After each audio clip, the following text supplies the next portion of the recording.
ਧਾਰਾ ਪਰ ਪੁਨ ਪੁਨ ਸੀਸਾ। ਬੰਦੋਂ ਬਾਰ ਬਾਰ ਜਗਦੀਸਾ। जिस में अमृत ज्ञान है मानिक भगत वैराग।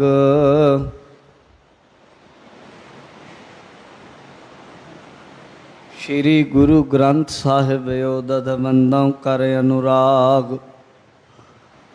एकंकारा सतगुरु जेह प्रसाद सच होए। वाहिगुरु जी की फतेह है विघ्न विनाशन सोए।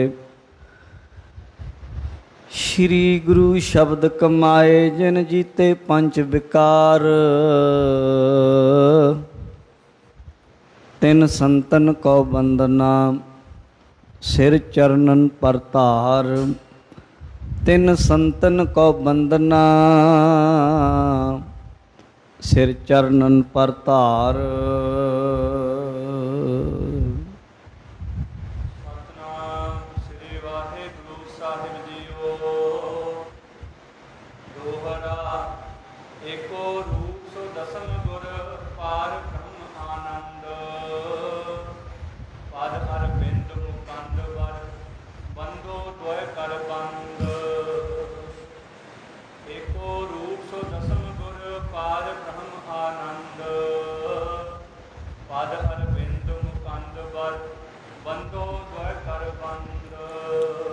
वाहिगुरु जी का खालसा वाहिगुरु जी की फतेह।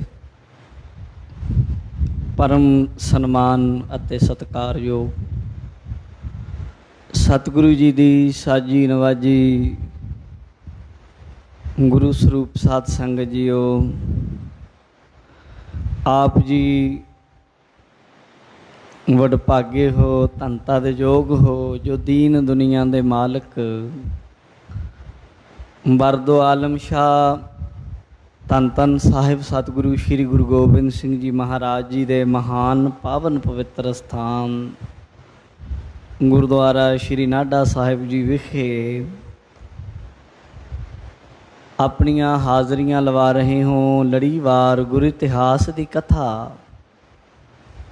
जो हर रोज़ आप जी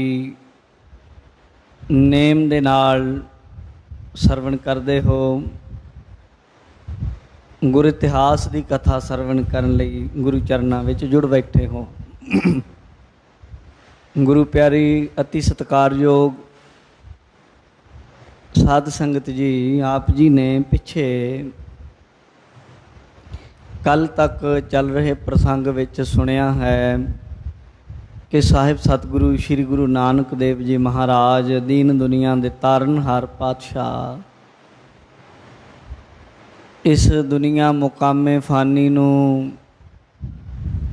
शरीरक तौर ते अपने शरीर नू अलोप करके आप सचखंड विखे जा विराजे हन। उन्हां दे जाण तो बाद भी उन्हां दे प्यार वाले गुरसिख सन, हिंदू सन, मुसलमान सन, उन्हां नू भी गुरु जी यही उपदेश दे के गए कि वध तो वध नाम जपो, शब्द दे पहरे विच रहो। मेरा असल निजी रूप गुरबाणी है। ना मैनू किसी मड़ी च लभ्यो, ना किसी गोर समाध विच लभ्यो। मेरा वासा गुरु अंगद देव जी दे हिरदे विच होवेगा। तो इउं गुरु महाराज जी सारे उपदेश करके आप जी सचखंड प्याना कर गए। वो सारा प्रसंग आप जी ने कल सुनिया है। श्री गुरु नानक प्रकाश की संपूर्णता हो गई। अगे श्री गुरप्रताप सूरज ग्रंथ आरंभ हो रहा है। रास पहली दा 9वां अंशु असी आरंभ कर रहे हाँ कि गुरु नानक साहब महाराज तो बाद सतगुरु गुरु अंगद देव साहब जी का जो इतिहास आरंभ हो रहा है वो गुरु जी का हुक्म पा के करतारपुर साहिब तो श्री खडूर साहिब चले गए सन। उत्थे जाके उन्हें किमें अपना जीवन ਬਤੀਤ ਕੀਤਾ, ਗੁਰੂ ਜੀ ਦੇ ਹੁਕਮਾਂ ਨੂੰ ਵੀ ਮੰਨਿਆ, ਕਿਵੇਂ ਪ੍ਰਗਟ ਹੋਏ ਉਹ ਸਾਰਾ ਪ੍ਰਸੰਗ ਆਏਗਾ। ਬੜੇ ਪ੍ਰੇਮ ਦੇ ਨਾਲ ਸਰਵਣ ਕਰੋ ਜੀ। ਹਾਜ਼ਰੀਆਂ ਲਵਾਉਂਦੇ ਹੋਏ ਇੱਕ ਵਾਰ ਆਖੋ ਸਤਿਨਾਮ ਸ਼੍ਰੀ ਵਾਹਿਗੁਰੂ ਸਾਹਿਬ ਜੀਓ।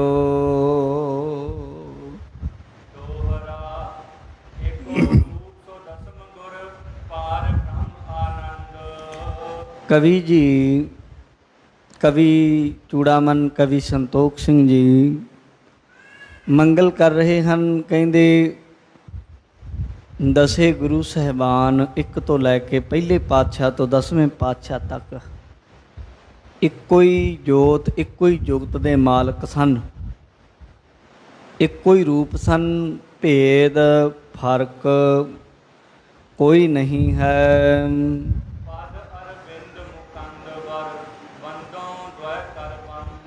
ਕਹਿੰਦੇ ਮੈਂ ਗੁਰੂ ਸਾਹਿਬਾਨ ਦੇ ਪਾਵਨ ਪਵਿੱਤਰ ਚਰਨਾਂ ਕਮਲਾਂ 'ਤੇ ਨਮਸਕਾਰ ਕਰਦਾ ਹਾਂ, ਮੱਥਾ ਟੇਕਦਾ ਹਾਂ, ਉਹਨਾਂ ਨੂੰ ਡੰਡੌਤ ਕਰਦਾ ਹਾਂ। ਸ੍ਰੀ ਗੁਰੂ ਨਾਨਕ ਪੂਰਨ ਤੇ ਗੁਰਤਾ ਗੁਰ ਅੰਗਦ ਨੇ ਜਪ ਪਾਈ। ਆਓ ਉੱਥੇ ਲੜੀ ਨਾਲ ਜੁੜ ਜਾਈਏ। ਜਿਸ ਵੇਲੇ ਸ਼੍ਰੀ ਕਰਤਾਰਪੁਰ ਸਾਹਿਬ, ਜੋ ਅੱਜ ਕੱਲ੍ਹ ਸ਼੍ਰੀ ਪਾਕਿਸਤਾਨ, ਜੋ ਅੱਜ ਕੱਲ੍ਹ ਪਾਵਨ ਸਥਾਨ ਸ਼੍ਰੀ ਕਰਤਾਰਪੁਰ ਸਾਹਿਬ ਪਾਕਿਸਤਾਨ ਵਿੱਚ ਹੈ, ਉਸ ਅਸਥਾਨ ਦੇ ਉੱਤੇ ਸਤਿਗੁਰੂ ਗੁਰੂ ਨਾਨਕ ਦੇਵ ਜੀ ਮਹਾਰਾਜ ਜੀ ਨੇ ਆਪਣੇ ਸਰੀਰਕ ਜਾਮੇ ਦੇ ਹੁੰਦਿਆਂ ਹੋਇਆਂ ਸਤਿਗੁਰੂ ਗੁਰੂ ਅੰਗਦ ਦੇਵ ਸਾਹਿਬ ਜੀ ਨੂੰ ਭਾਈ ਲਹਿਣੇ ਤੋਂ ਅੰਗਦ ਬਣਾਇਆ, ਆਪ ਤਖਤ ਉੱਤੇ ਬਿਠਾਇਆ, ਹੱਥੀਂ ਗੁਰਿਆਈ ਗੱਦੀ ਦਾ ਤਿਲਕ ਦਿੱਤਾ, ਗੁਰਿਆਈ ਦੇ ਉੱਤੇ ਸੁਸ਼ੋਭਿਤ ਕੀਤੇ। ਕਵੀ ਜੀ ਲਿਖਦੇ, ਜਦੋਂ ਗੁਰੂ ਨਾਨਕ ਦੇਵ ਮਹਾਰਾਜ ਜੀ ਤੋਂ ਗੁਰਿਆਈ ਪ੍ਰਾਪਤ ਕਰਕੇ ਭਾਈ ਲਹਿਣੇ ਤੋਂ ਗੁਰੂ ਅੰਗਦ ਦੇਵ ਜੀ ਆਪ ਬਣ ਗਏ।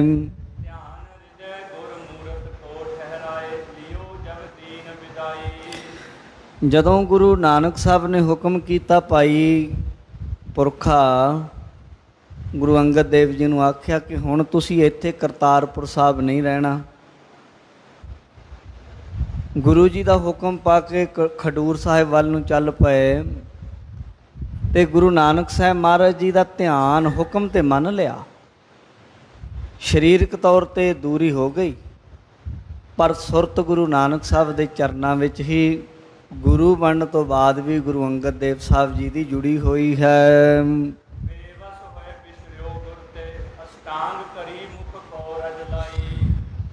ਕਹਿੰਦੇ ਨੇ ਕਿ ਗੁਰੂ ਨਾਨਕ ਸਾਹਿਬ ਜੀ ਦਾ ਹੁਕਮ ਹੋ ਗਿਆ, ਵਿਛੜਨਾ ਤਾਂ ਨਹੀਂ ਸੀ ਚਾਹੁੰਦੇ, ਪਿਆਰ ਹੀ ਬੜਾ ਸੀ ਗੁਰੂ ਨਾਨਕ ਸਾਹਿਬ ਜੀ ਦੇ ਨਾਲ, ਗੁਰੂ ਅੰਗਦ ਦੇਵ ਜੀ ਮਹਾਰਾਜ ਜੀ ਦਾ। ਪਰ ਹੁਕਮ ਅੱਗੇ ਸਿਜਦਾ ਹੈ, ਹੁਕਮ ਦੇ ਅੱਗੇ ਸਿਰ ਝੁਕਾਈਦਾ ਹੈ, ਕਿਉਂਕਿ ਹੁਕਮ ਮੰਨਣਾ ਹੀ ਵੱਡੀ ਭਗਤੀ ਹੈ, ਵੱਡੀ ਸੇਵਾ ਹੈ। ਜਦੋਂ ਗੁਰੂ ਨਾਨਕ ਸਾਹਿਬ ਜੀ ਨੇ ਹੁਕਮ ਕਰ ਦਿੱਤਾ ਕਿ ਜਾਓ, ਤੁਹਾਨੂੰ ਜਾਣਾ ਪਏਗਾ, ਅਤੇ ਫਿਰ ਉਸ ਵਕਤ ਬੜੇ ਬੇਬਲ ਹੋ ਕੇ, ਬੇਵੱਸ ਹੋ ਕੇ ਗੁਰੂ ਨਾਨਕ ਸਾਹਿਬ ਜੀ ਤੋਂ ਵਿਛੜੇ ਅਤੇ ਨਮਸਕਾਰ ਕੀਤੀ। ਗੁਰੂ ਜੀ ਦੀ ਧੂੜ ਆਪਣੇ ਮਸਤਕ ਨੂੰ ਲਾਈ, ਚਰਨਾਂ ਦੀ ਧੂੜ।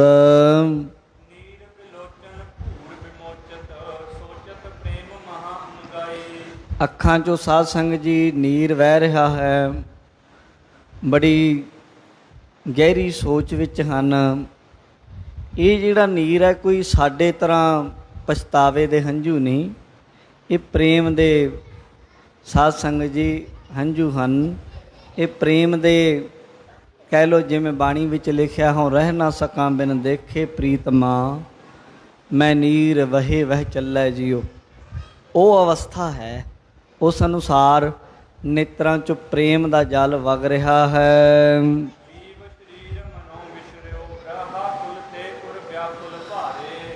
ਕਹਿੰਦੇ ਇੱਦਾਂ ਦੀ ਅਵਸਥਾ ਹੈ, ਮੰਨੋ ਜੀਵ ਸਰੀਰ ਤੋਂ ਵਿਛੜ ਜਾਏ।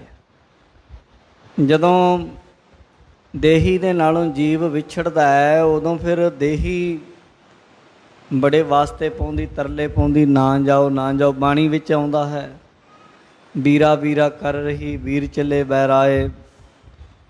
ਵੀ ਜਦੋਂ ਜਾਂਦੇ ਨਾ ਵੀਰ ਭਾਵ ਆਤਮਾ ਜਾਂਦੀ, ਉਦੋਂ ਫਿਰ ਦੇਹੀ ਕਹਿੰਦੀ ਨਾ ਜਾਓ।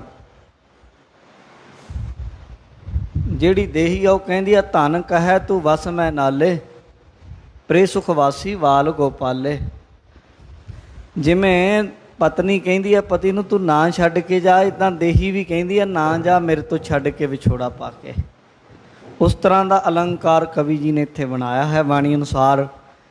ਕਹਿੰਦੇ ਗੁਰੂ ਨਾਨਕ ਸਾਹਿਬ ਦੇ ਕੋਲੋਂ ਵਿਛੜ ਕੇ ਇਉਂ ਗਏ ਜਿਵੇਂ ਰੂਹ ਦੇ ਨਾਲੋਂ ਸਰੀਰ ਦਾ ਵਿਛੋੜਾ ਪੈਂਦਾ ਹੈ, ਅਤੇ ਜਿਸ ਤਰੀਕੇ ਦੇ ਨਾਲ ਦੇਹੀ ਰੂਹ ਤੋਂ ਵਿਛੜਨਾ ਨਹੀਂ ਚਾਹੁੰਦੀ, ਇਉਂ ਗੁਰੂ ਅੰਗਦ ਦੇਵ ਜੀ ਮਹਾਰਾਜ ਗੁਰੂ ਨਾਨਕ ਸਾਹਿਬ ਜੀ ਨੂੰ ਛੱਡ ਕੇ ਕਰਤਾਰਪੁਰ ਸਾਹਿਬ ਤੋਂ ਜਾਣਾ ਨਹੀਂ ਸਨ ਚਾਹੁੰਦੇ।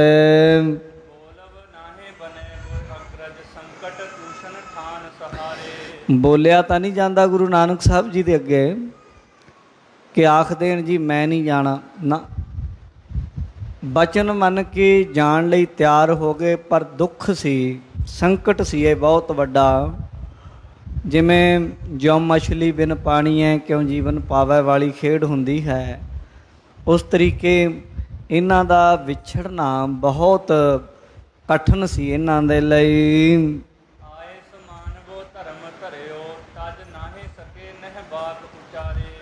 ਆਗਿਆ ਮੰਨ ਲਈ, ਕਿਉਂਕਿ ਪਰਨ ਕੀਤਾ ਸੀ ਕਿ ਜਿੰਨਾ ਸਮਾਂ ਸਰੀਰ ਵਿੱਚ ਸਵਾਸ ਹਨ ਗੁਰੂ ਨਾਨਕ ਸਾਹਿਬ ਮਹਾਰਾਜ ਜੀ ਦਾ ਬਚਨ ਕਦੇ ਨਹੀਂ ਮੋੜਨਾ। ਇਸ ਲਈ ਗੁਰੂ ਜੀ ਦੇ ਅੱਗੇ ਕੋਈ ਆਪਣੀ ਦਲੀਲ, ਕੋਈ ਉਕਤ, ਕੋਈ ਜੁਗਤੀ ਨਹੀਂ ਰੱਖੀ ਹੈ, ਪਰ ਛੱਡਣਾ ਨਹੀਂ ਚਾਹੁੰਦੇ ਅਤੇ ਨਾ ਕਹਿ ਸਕਦੇ ਕਿ ਮੈਂ ਜਾਣਾ ਨਹੀਂ ਚਾਹੁੰਦਾ।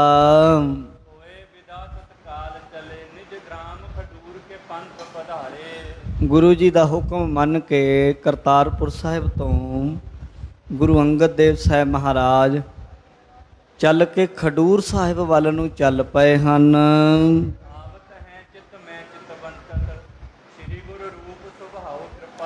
ਚਿੱਤ ਦੇ ਵਿੱਚ, ਮਨ ਵਿੱਚ ਕੇਵਲ ਗੁਰੂ ਨਾਨਕ ਸਾਹਿਬ ਜੀ ਦਾ ਰੂਪ ਵਸਿਆ ਹੈ। ਤੁਰੇ ਜਾਂਦੇ ਆ ਪਰ ਸੁਰਤ ਗੁਰੂ ਚਰਨਾਂ ਵਿੱਚ ਜੁੜੀ ਹੈ।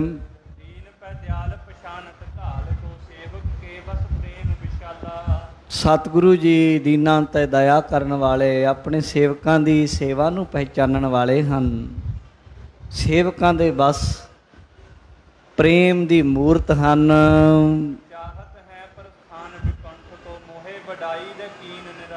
ਮਨ ਵਿੱਚ ਗੁਰੂ ਅੰਗਦ ਦੇਵ ਜੀ ਸੋਚਦੇ ਜਾਂਦੇ ਹਨ, ਇਹ ਇੱਕ ਸਾਧ ਸੰਗਤ ਜੀ ਬਾਹਰਲਾ ਕਰਤਾਰੀ ਬਿੰਬ ਹੈ ਜਿਹਨੂੰ ਆਪਾਂ ਸ਼ਬਦਾਂ ਵਿੱਚ ਕਹਿ ਸੁਣ ਸਕੀਏ। ਵੈਸੇ ਉਂਝ ਗੁਰੂ ਜੀ ਦੇ ਮਨ ਦੀ ਦਸ਼ਾ, ਉਹਨਾਂ ਦੀ ਆਤਮਿਕ ਅਵਸਥਾ ਕਹੀ ਨਹੀਂ ਜਾ ਸਕਦੀ। ਕਿਉਂ ਕੁਝ ਸੋਚਦੇ ਹੋਣਗੇ ਜਾਂ ਉਪਜਾਉਂਦੇ ਹੋਣਗੇ।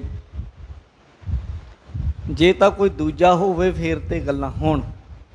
ਗੁਰੂ ਅੰਗਦ ਅਤੇ ਗੁਰੂ ਨਾਨਕ ਵਿੱਚ ਭੇਦ ਕੋਈ ਨਹੀਂ, ਉਹ ਤਾਂ ਇੱਕੋ ਹੀ ਰੂਪ ਹੈ। ਪਰ ਇਹ ਬਾਹਰੀ ਜਿਹੜੀ ਸੰਸਾਰਿਕ ਤੌਰ 'ਤੇ ਜਦੋਂ ਅਸੀਂ ਗੱਲਬਾਤ ਕਰਦੇ ਹਾਂ ਪਿਆਰ ਪੈਦਾ ਕਰਨ ਲਈ, ਪਿਆਰ ਦਿਖਾਉਣ ਦੇ ਲਈ ਕਿ ਪਿਆਰ ਕੈਸਾ ਹੈ, ਤਾਂ ਫਿਰ ਇਹ ਗੱਲਾਂ ਤੋਂ ਬਿਨਾਂ ਗੱਲ ਬਣਦੀ ਨਹੀਂ। ਇਤਿਹਾਸ ਨੂੰ ਸ਼ਬਦਾਂ ਵਿੱਚ ਕਹਿਣਾ ਪਏਗਾ, ਅਤੇ ਜਿਹੜੀ ਪ੍ਰੇਮ ਦੀ ਖੇਡ ਆ ਉਹ ਸ਼ਬਦਾਂ ਤੋਂ ਪਰੇ ਹੈ। ਉੱਥੇ ਤਾਂ ਚੁੱਪ ਹੀ ਰਹਿਣਾ ਬਣ ਆਉਂਦਾ ਹੈ। ਪਰ ਜਦੋਂ ਅਸੀਂ ਕਿਸੇ ਉਸ ਅੰਦਰ ਦੀ ਅਵਸਥਾ ਨੂੰ ਸ਼ਬਦਾਂ ਵਿੱਚ ਪਰੋਣ ਦਾ ਯਤਨ ਕਰਦੇ ਹਾਂ ਅਤੇ ਫਿਰ ਸ਼ਬਦ ਥੁੜ ਜਾਂਦੇ ਹਨ। ਸ਼ਬਦ ਉਸ ਅਵਸਥਾ ਦੇ ਸਾਹਮਣੇ ਛੋਟੇ ਰਹਿ ਜਾਂਦੇ ਹਨ। ਜਿੰਨਾ ਮਰਜ਼ੀ ਕੋਸ਼ਿਸ਼ ਕਰੋ ਘੁਮਾ ਕੇ ਗੱਲਾਂ ਆਖੋ, ਪਰ ਉਹ ਗੱਲਾਂ ਜੋ ਅੰਦਰ ਦੀਆਂ ਨੇ ਉਹ ਸ਼ਬਦਾਂ ਦੇ ਵਿੱਚ ਫਿੱਟ ਨਹੀਂ ਹੁੰਦੀਆਂ ਪੂਰੀਆਂ। ਕਿਤੇ ਨਾ ਕਿਤੇ ਕੋਈ ਨਾ ਕੋਈ ਕਮੀ ਰਹਿ ਜਾਂਦੀ ਹੈ ਗੱਲਾਂ 'ਚ। ਇਸ ਲਈ ਸਿਰਫ ਬਾਹਰੀ ਬਿੰਬ ਹੈ ਇਹ, ਬਾਹਰੀ ਤੌਰ 'ਤੇ ਜਾਣੋ ਇਸ ਨੂੰ। ਕਹਿੰਦੇ ਮਨ ਵਿੱਚ ਸੋਚਦੇ ਆਉਂਦੇ ਹਨ ਕਿ ਗੁਰੂ ਨਾਨਕ ਸਾਹਿਬ ਜੀ ਸੱਚਖੰਡ ਜਾਣਾ ਚਾਹੁੰਦੇ ਹਨ, ਤਦੇ ਹੀ ਸਾਨੂੰ ਸੇਵਾ ਦੇ ਕੇ ਵੱਖਰਾ ਕਰ ਦਿੱਤਾ ਹੈ।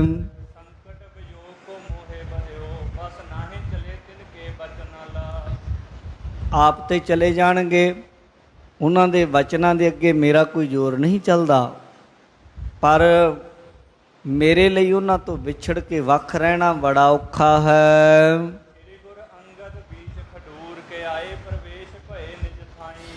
ਸ਼੍ਰੀ ਗੁਰੂ ਅੰਗਦ ਦੇਵ ਜੀ ਸਾਧ ਸੰਗਤ ਜੀ ਇੱਦਾਂ ਮਨ ਵਿੱਚ ਸੋਚਦੇ ਵਿਚਾਰਦੇ, ਗੁਰੂ ਨਾਨਕ ਸਾਹਿਬ ਜੀ ਦੇ ਬਾਰੇ ਹੀ ਮਨ ਵਿੱਚ ਖਿਆਲ ਆ ਰਹੇ ਹਨ। ਕਰਤਾਰਪੁਰ ਸਾਹਿਬ ਤੋਂ ਚੱਲ ਕੇ ਸ਼੍ਰੀ ਖਡੂਰ ਸਾਹਿਬ ਪਹੁੰਚ ਗਏ।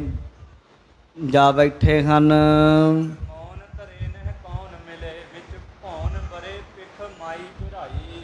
ਉੱਥੇ ਗੁਰੂ ਅੰਗਦ ਦੇਵ ਸਾਹਿਬ ਮਹਾਰਾਜ ਦੀ ਭੂਆ ਰਹਿੰਦੀ ਹੈ, ਜਾਂ ਇਉਂ ਕਹਿ ਲਓ ਬਾਬਾ ਫੇਰੂ ਮੱਲ ਜੀ ਦੀ ਮੂੰਹ ਬੋਲੀ ਭੈਣ ਹੈ ਮਾਈ ਭਰਾਈ ਖਡੂਰ ਸਾਹਿਬ, ਔਰ ਬਹੁਤ ਭਗਤੀ ਦੀ ਉਹ ਮੂਰਤ ਹੈ, ਗੁਰਮੁਖ ਜੀਵਨ ਵਾਲੀ ਹੈ ਮਾਈ ਭਰਾਈ।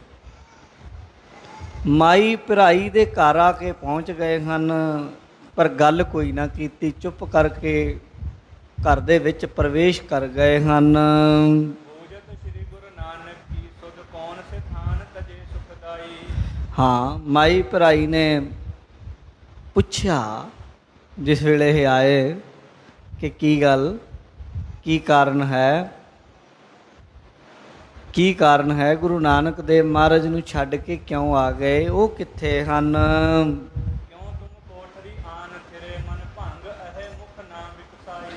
ਕਹਿਣ ਲੱਗੀ ਮਾਈ ਭਰਾਈ ਨੇ ਸ਼੍ਰੀ ਗੁਰੂ ਅੰਗਦ ਦੇਵ ਜੀ ਨੂੰ ਪੁੱਛਿਆ ਕਿ ਕੀ ਗੱਲ, ਤੁਸੀਂ ਇੱਥੇ ਚੁੱਪ ਕਰਕੇ ਬੈਠ ਗਏ, ਤੁਸੀਂ ਉਹਨਾਂ ਨੂੰ ਛੱਡ ਕੇ ਕਿਵੇਂ ਆ ਗਏ, ਤੁਸੀਂ ਤੇ ਕਦੇ ਉਹਨਾਂ ਨੂੰ ਛੱਡਦੇ ਨਹੀਂ ਹੁੰਦੇ, ਕੀ ਕਾਰਨ ਹੈ। ਤੁਹਾਡੇ ਚਿਹਰੇ ਦੇ ਉੱਤੇ ਅੱਜ ਥੋੜ੍ਹੀ ਜਿਹੀ ਵਿਛੋੜੇ ਦਾ ਦਰਦ ਮਹਿਸੂਸ ਹੋ ਰਿਹਾ ਹੈ, ਚੁੱਪ ਹੋ, ਕੀ ਕਾਰਨ ਹੈ। ਦੂਸ਼ਣ ਠਾਨ ਭਨਿਓ ਕਿਸ ਨਾਹਨ ਆਨਨ ਦੀਰਘ ਸਵਾਸ ਭਰਿਓ। ਚੁੱਪ ਕੀਤੇ ਰਹੇ, ਕੁਝ ਵੀ ਅੱਗੋਂ ਨਾ ਬੋਲੇ, ਤੇ ਲੰਮੀ ਜੀ ਸਾਹ ਲਈ ਸਾਧ ਸੰਗਤ ਜੀ ਗੁਰੂ ਅੰਗਦ ਦੇਵ ਜੀ ਨੇ। ਲੋਚਨ ਨੀਰ ਵਿਮੋਚਿਤ ਸੋਚਤ ਲੋਚਤ ਹੈ ਚਿਤ ਮੇਲ ਕਰਿਓ। ਅੱਖਾਂ ਦੇ ਵਿੱਚੋਂ ਬਰਾਗ ਬਹੁਤ ਹੈ ਗੁਰੂ ਅੰਗਦ ਦੇਵ ਸਾਹਿਬ ਮਹਾਰਾਜ ਵਿੱਚ। ਜਦੋਂ ਗੁਰੂ ਨਾਨਕ ਸਾਹਿਬ ਦੀ ਜਦੋਂ ਵੀ ਗੱਲ ਕੀਤੀ ਪੂਰੇ ਜੀਵਨ 'ਚ, ਬਸ ਅੱਖਾਂ 'ਚੋਂ ਨੀਰ ਵਹਿ ਤੁਰਦਾ ਸੀ ਇਹਨਾਂ, ਅੱਖਾਂ ਵਿੱਚੋਂ ਜਲ ਵਹਿ ਤੁਰਿਆ। ਔਰ ਲੋਚਤ ਹੈ ਚਿੱਤ ਮੇਲ ਕਰਿਓ, ਮਨ ਵਿੱਚ ਚਾਹੁੰਦੇ ਵੀ ਮੈਂ ਕਿਵੇਂ ਨਾ ਕਿਵੇਂ ਕਰਕੇ ਗੁਰੂ ਨਾਨਕ ਸਾਹਿਬ ਨਾਲ ਮਿਲ ਜਾਵਾਂ। ਕਿਹੜਾ ਕਾਰਨ ਹੈ, ਮੈਨੂੰ ਵਿਜੋਗ ਹੋ ਗਿਆ, ਵਿਛੋੜਾ ਹੋ ਗਿਆ, ਮੈਂ ਗੁਰੂ ਨਾਨਕ ਸਾਹਿਬ ਤੋਂ ਵੱਖਰਾ ਹੋਣਾ ਹੀ ਨਹੀਂ ਚਾਹੁੰਦਾ।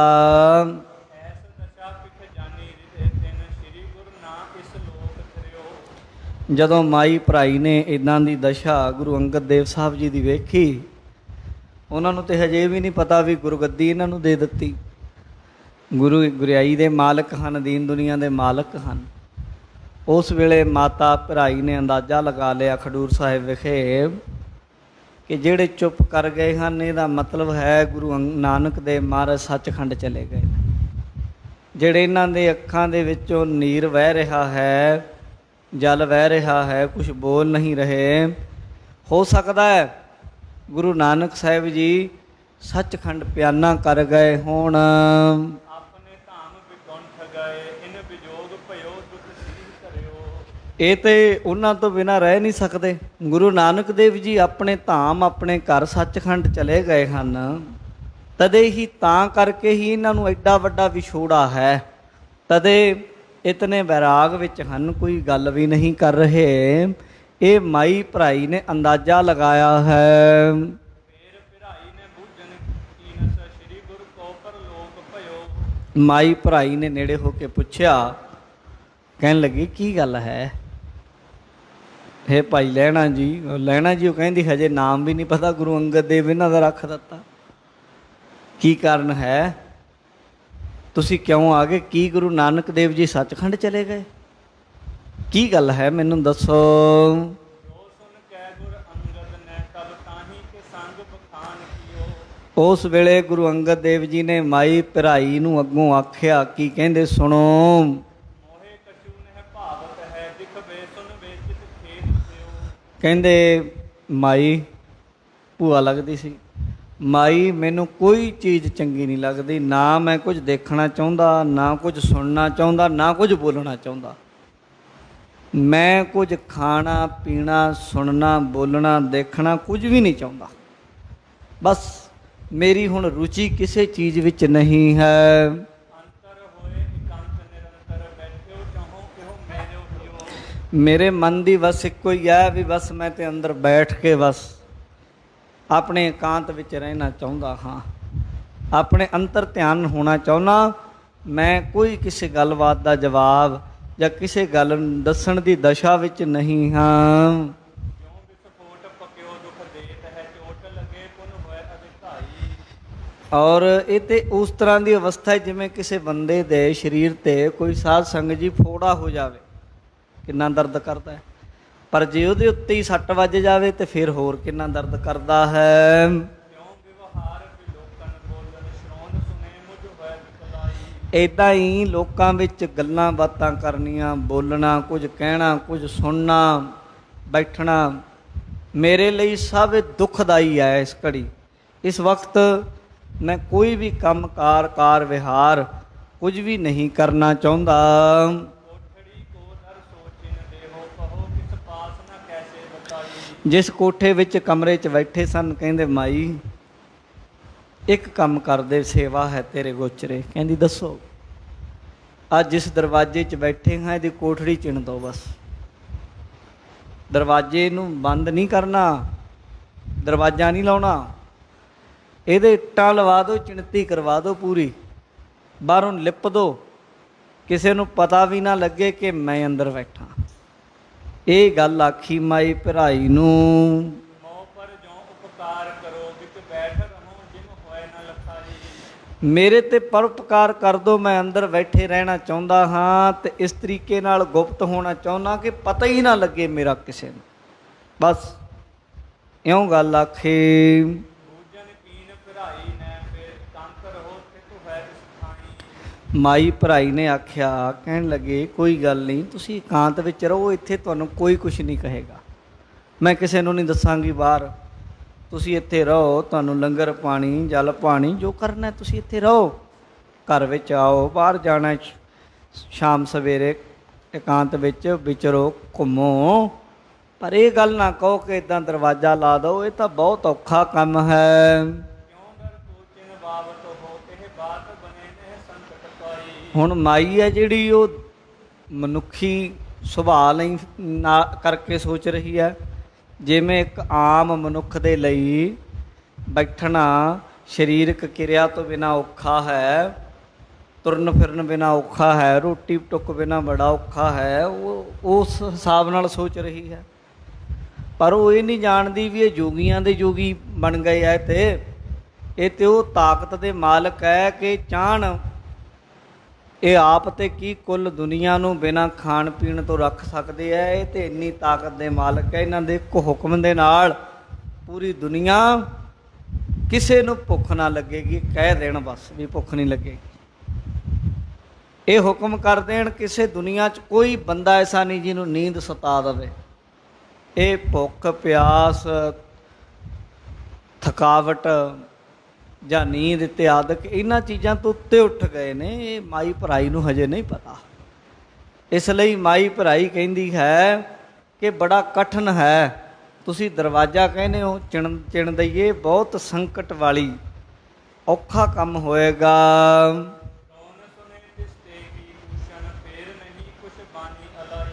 ਮਾਈ ਭਰਾਈ ਦੀ ਗੱਲ ਸੁਣ ਕੇ ਚੁੱਪ ਕਰ ਰਹੇ, ਕੁਝ ਵੀ ਨਾ ਬੋਲੇ। ਬਸ ਅੱਖਾਂ ਬੰਦ ਕਰ ਲਈਆਂ, ਚੌਂਕੜਾ ਲਾ ਲਿਆ ਤੇ ਮਾਨੋ ਕਿ ਸ਼ਿਵ ਜੀ ਦਾ ਵੀ ਐਸਾ ਚੌਂਕੜਾ ਨਹੀਂ ਹੋਏਗਾ। ਗਿਆਨਨ ਮੈਂ ਗਿਆਨ ਅਰ ਧਿਆਨਨ ਮੈਂ ਧਿਆਨ ਗੁਰ। ਗਿਆਨ ਵੀ ਗੁਰੂ ਘਰ ਵਰਗਾ ਕਿਸੇ ਕੋਲ ਨਹੀਂ, ਔਰ ਧਿਆਨ ਵੀ ਗੁਰੂ ਘਰ ਵਰਗਾ ਕਿਸੇ ਕੋਲ ਨਹੀਂ। ਸਾਧਨਾ ਸਾਧ ਸੰਗਤ ਇਕਾਂਤ ਗੁਰੂ ਜੀ ਗੁਰੂ ਅੰਗਦ ਦੇਵ ਮਹਾਰਾਜ ਨੇ ਚੌਂਕੜਾ ਲਗਾ ਕੇ ਬੈਠ ਗਏ। ਬਸ ਕਿਸੇ ਦੀ ਸ਼ੁੱਧ ਹੀ ਨਾ ਰੱਖੀ।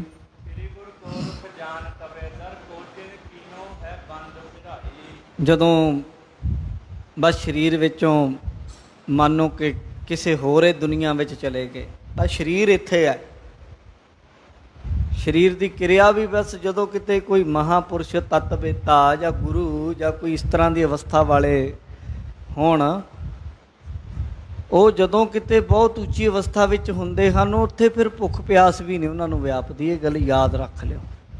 ਇਹ ਗੱਲ ਪਹਿਲਾਂ ਨਹੀਂ ਸੀ ਲੋਕੀ ਮੰਨਦੇ, ਹੁਣ ਇਹ ਗੱਲ ਸਿੱਧ ਹੋ ਗਈ ਹੈ। ਡਿਸਕਵਰੀ ਵਾਲਿਆਂ ਨੇ ਇੱਕ ਯੋਗੀ ਲੱਭ ਲਿਆ ਸੀ ਜੀ, ਤੇ ਕਈ ਮਹੀਨੇ ਉਹਨਾਂ ਨੇ ਕੈਮਰੇ ਲਾ ਕੇ ਰੱਖੇ। ਇੱਕ ਦਰਖਤ ਦੀ ਖੋੜ ਵਿੱਚ ਵੜਿਆ ਬੈਠਾ ਸੀ ਉਹ ਯੋਗੀ, ਕਈ ਮਹੀਨੇ ਬਸ ਇੱਦਾਂ ਹੀ ਨੌਜਵਾਨ ਜੋਗੀ ਸੀ, ਬਸ ਇੱਦਾਂ ਹੀ ਬੈਠਾ ਸੀ।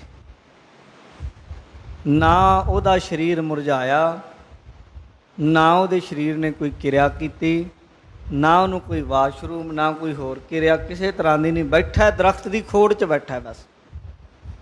ਕਈ ਮਹੀਨੇ ਬੈਠੇ ਰਹੇ। ਫਿਰ ਆਖਰ ਕਾਫੀ ਸਮੇਂ ਬਾਅਦ ਕਿਤੇ ਜੋਗੀ ਨੇ ਜਦੋਂ ਉਤਰਨਾ ਸੀ ਸਰੀਰ ਵਿੱਚ, ਉਦੋਂ ਕੁਝ ਕੁ ਦਿਨ ਪਹਿਲਾਂ ਸਰੀਰ ਦੇ ਉੱਤੇ ਜਿਹੜੇ ਪਹਿਲਾਂ ਮਾੜੇ ਮੋਟੇ ਜਿਹੇ ਬੁੱਲ੍ਹ ਜਿਹੇ ਫਟੇ ਸੀ ਉਹ ਠੀਕ ਹੋਣ ਲੱਗ ਪਏ। ਸਰੀਰ 'ਤੇ ਮਾੜੀ ਮੋਟੀ ਧੂੜ ਜੀ ਜਮੀ ਸੀ, ਐ ਖੁਸ਼ਕੀ ਜੀ ਸੀ, ਉਹ ਠੀਕ ਹੋਣ ਲੱਗ ਪਈ। ਬਿਲਕੁਲ ਸਰੀਰ ਉਸੇ ਦਸ਼ਾ 'ਚ ਆ ਗਿਆ ਸੀ ਅਤੇ ਹੈਰਾਨ ਰਹਿ ਗਈ ਸੀ ਅੱਜ ਦੀ ਵਿਗਿਆਨ ਇਹ ਸੋਚ ਕੇ ਵੀ ਇੰਨੇ ਮਹੀਨੇ ਨਾ ਪਾਣੀ, ਨਾ ਅੰਨ, ਨਾ ਕੋਈ ਸਰੀਰ ਦੀ ਕਿਰਿਆ। ਬੰਦਾ ਜਦੋਂ ਸਰੀਰ ਵਿੱਚ ਆਇਆ, ਉੱਠ ਕੇ ਤੁਰ ਪਿਆ ਅਤੇ ਉਹਨਾਂ ਨੂੰ ਸਮਝ ਨਾ ਲੱਗੀ ਕਿ ਖੇਡ ਕਿਹੜੀ ਆ ਸਾਧ ਸੰਗਤ। ਅੱਜ ਜੇਕਰ ਕੋਈ ਇੱਕ ਜੋਗੀ ਇਸ ਤਰ੍ਹਾਂ ਕਰ ਸਕਦਾ ਕਿ ਗੁਰੂ ਘਰ ਦੇ ਵਿੱਚ ਇਹ ਖੇਡ ਨਾ ਹੋਏਗੀ। ਗੁਰੂ ਘਰ ਵਿੱਚ ਸਭ ਕੁਝ ਹੈ। ਉੱਚੀ ਤੋਂ ਉੱਚੀ ਆਤਮਿਕ ਅਵਸਥਾ, ਵੱਡੀ ਤੋਂ ਵੱਡੀ ਆਤਮਿਕ ਅਵਸਥਾ ਹੈ ਅਤੇ ਵੱਡੀ ਤੋਂ ਵੱਡੀ ਸਹਿਜ ਯੋਗ ਹੈ, ਰਾਜ ਯੋਗ ਹੈ। ਔਰ ਜੇਕਰ ਕਿਤੇ ਸਾਧ ਸੰਗਤ ਜੀ ਕਸ਼ਟ ਵੀ ਝੱਲਣੇ ਹੋਣ ਅਤੇ ਵੱਡੇ ਤੋਂ ਵੱਡੇ ਕਸ਼ਟ ਝੱਲਣ ਵਾਲੇ ਵੀ, ਬੰਦ ਘਟਾਉਣ ਵਾਲੇ ਵੀ ਇੱਥੇ ਬੈਠੇ ਆ। ਤਾਂ ਗੁਰੂ ਘਰ ਜੈਸਾ ਸਾਧ ਸੰਗਤ ਦੁਨੀਆ ਵਿੱਚ ਕਿਹੜਾ ਦਰ ਹੈ। ਜਿਹੜਾ ਕੋਈ ਇਸ ਗੱਲ 'ਤੇ ਕਿੰਤੂ ਪਰੰਤੂ ਕਰੇ ਉਹ ਉਹਦੀ ਆਪਣੀ ਸੋਚ ਹੋ ਸਕਦੀ ਹੈ, ਪਰ ਇਸ ਗੱਲ ਨੂੰ ਹਮੇਸ਼ਾ ਯਾਦ ਰੱਖਿਆ ਜਾਏ ਕਿ ਗੁਰੂ ਘਰ ਵਿੱਚ ਸਭ ਤਾਕਤਾਂ ਹਨ। ਤਾਂ ਗੁਰੂ ਅੰਗਦ ਦੇਵ ਜੀ ਨੇ ਜਿਸ ਵੇਲੇ ਚੌਂਕੜਾ ਲਾਇਆ, ਸਰੀਰਕ ਹਿਲ ਜੁਲ ਤੋਂ ਪਾਰ ਚਲੇ ਗਏ ਅਤੇ ਮਾਈ ਭਰਾਈ ਨੇ ਜਾਣ ਲਿਆ, ਉਹ ਵੀ ਸਮਾਧੀ ਵਾਲੀ ਸੀ, ਸਿਮਰਨ ਵਾਲੀ ਸੀ, ਕਿ ਹੁਣ ਇਹ ਸਰੀਰ ਤੋਂ ਪਰੇ ਹੋ ਗਏ। ਹੁਕਮ ਕਰ ਗਏ ਮੈਨੂੰ ਕਿ ਦਰਵਾਜ਼ਾ ਚਿਣਵਾ ਦਿਓ। ਮਾਈ ਭਰਾਈ ਨੇ 7 ਵਚਨ ਕਹਿ ਕੇ ਸਾਧ ਸੰਗਤ ਜੀ ਦਰਵਾਜ਼ਾ ਚਿਣਵਾ ਦਿੱਤਾ।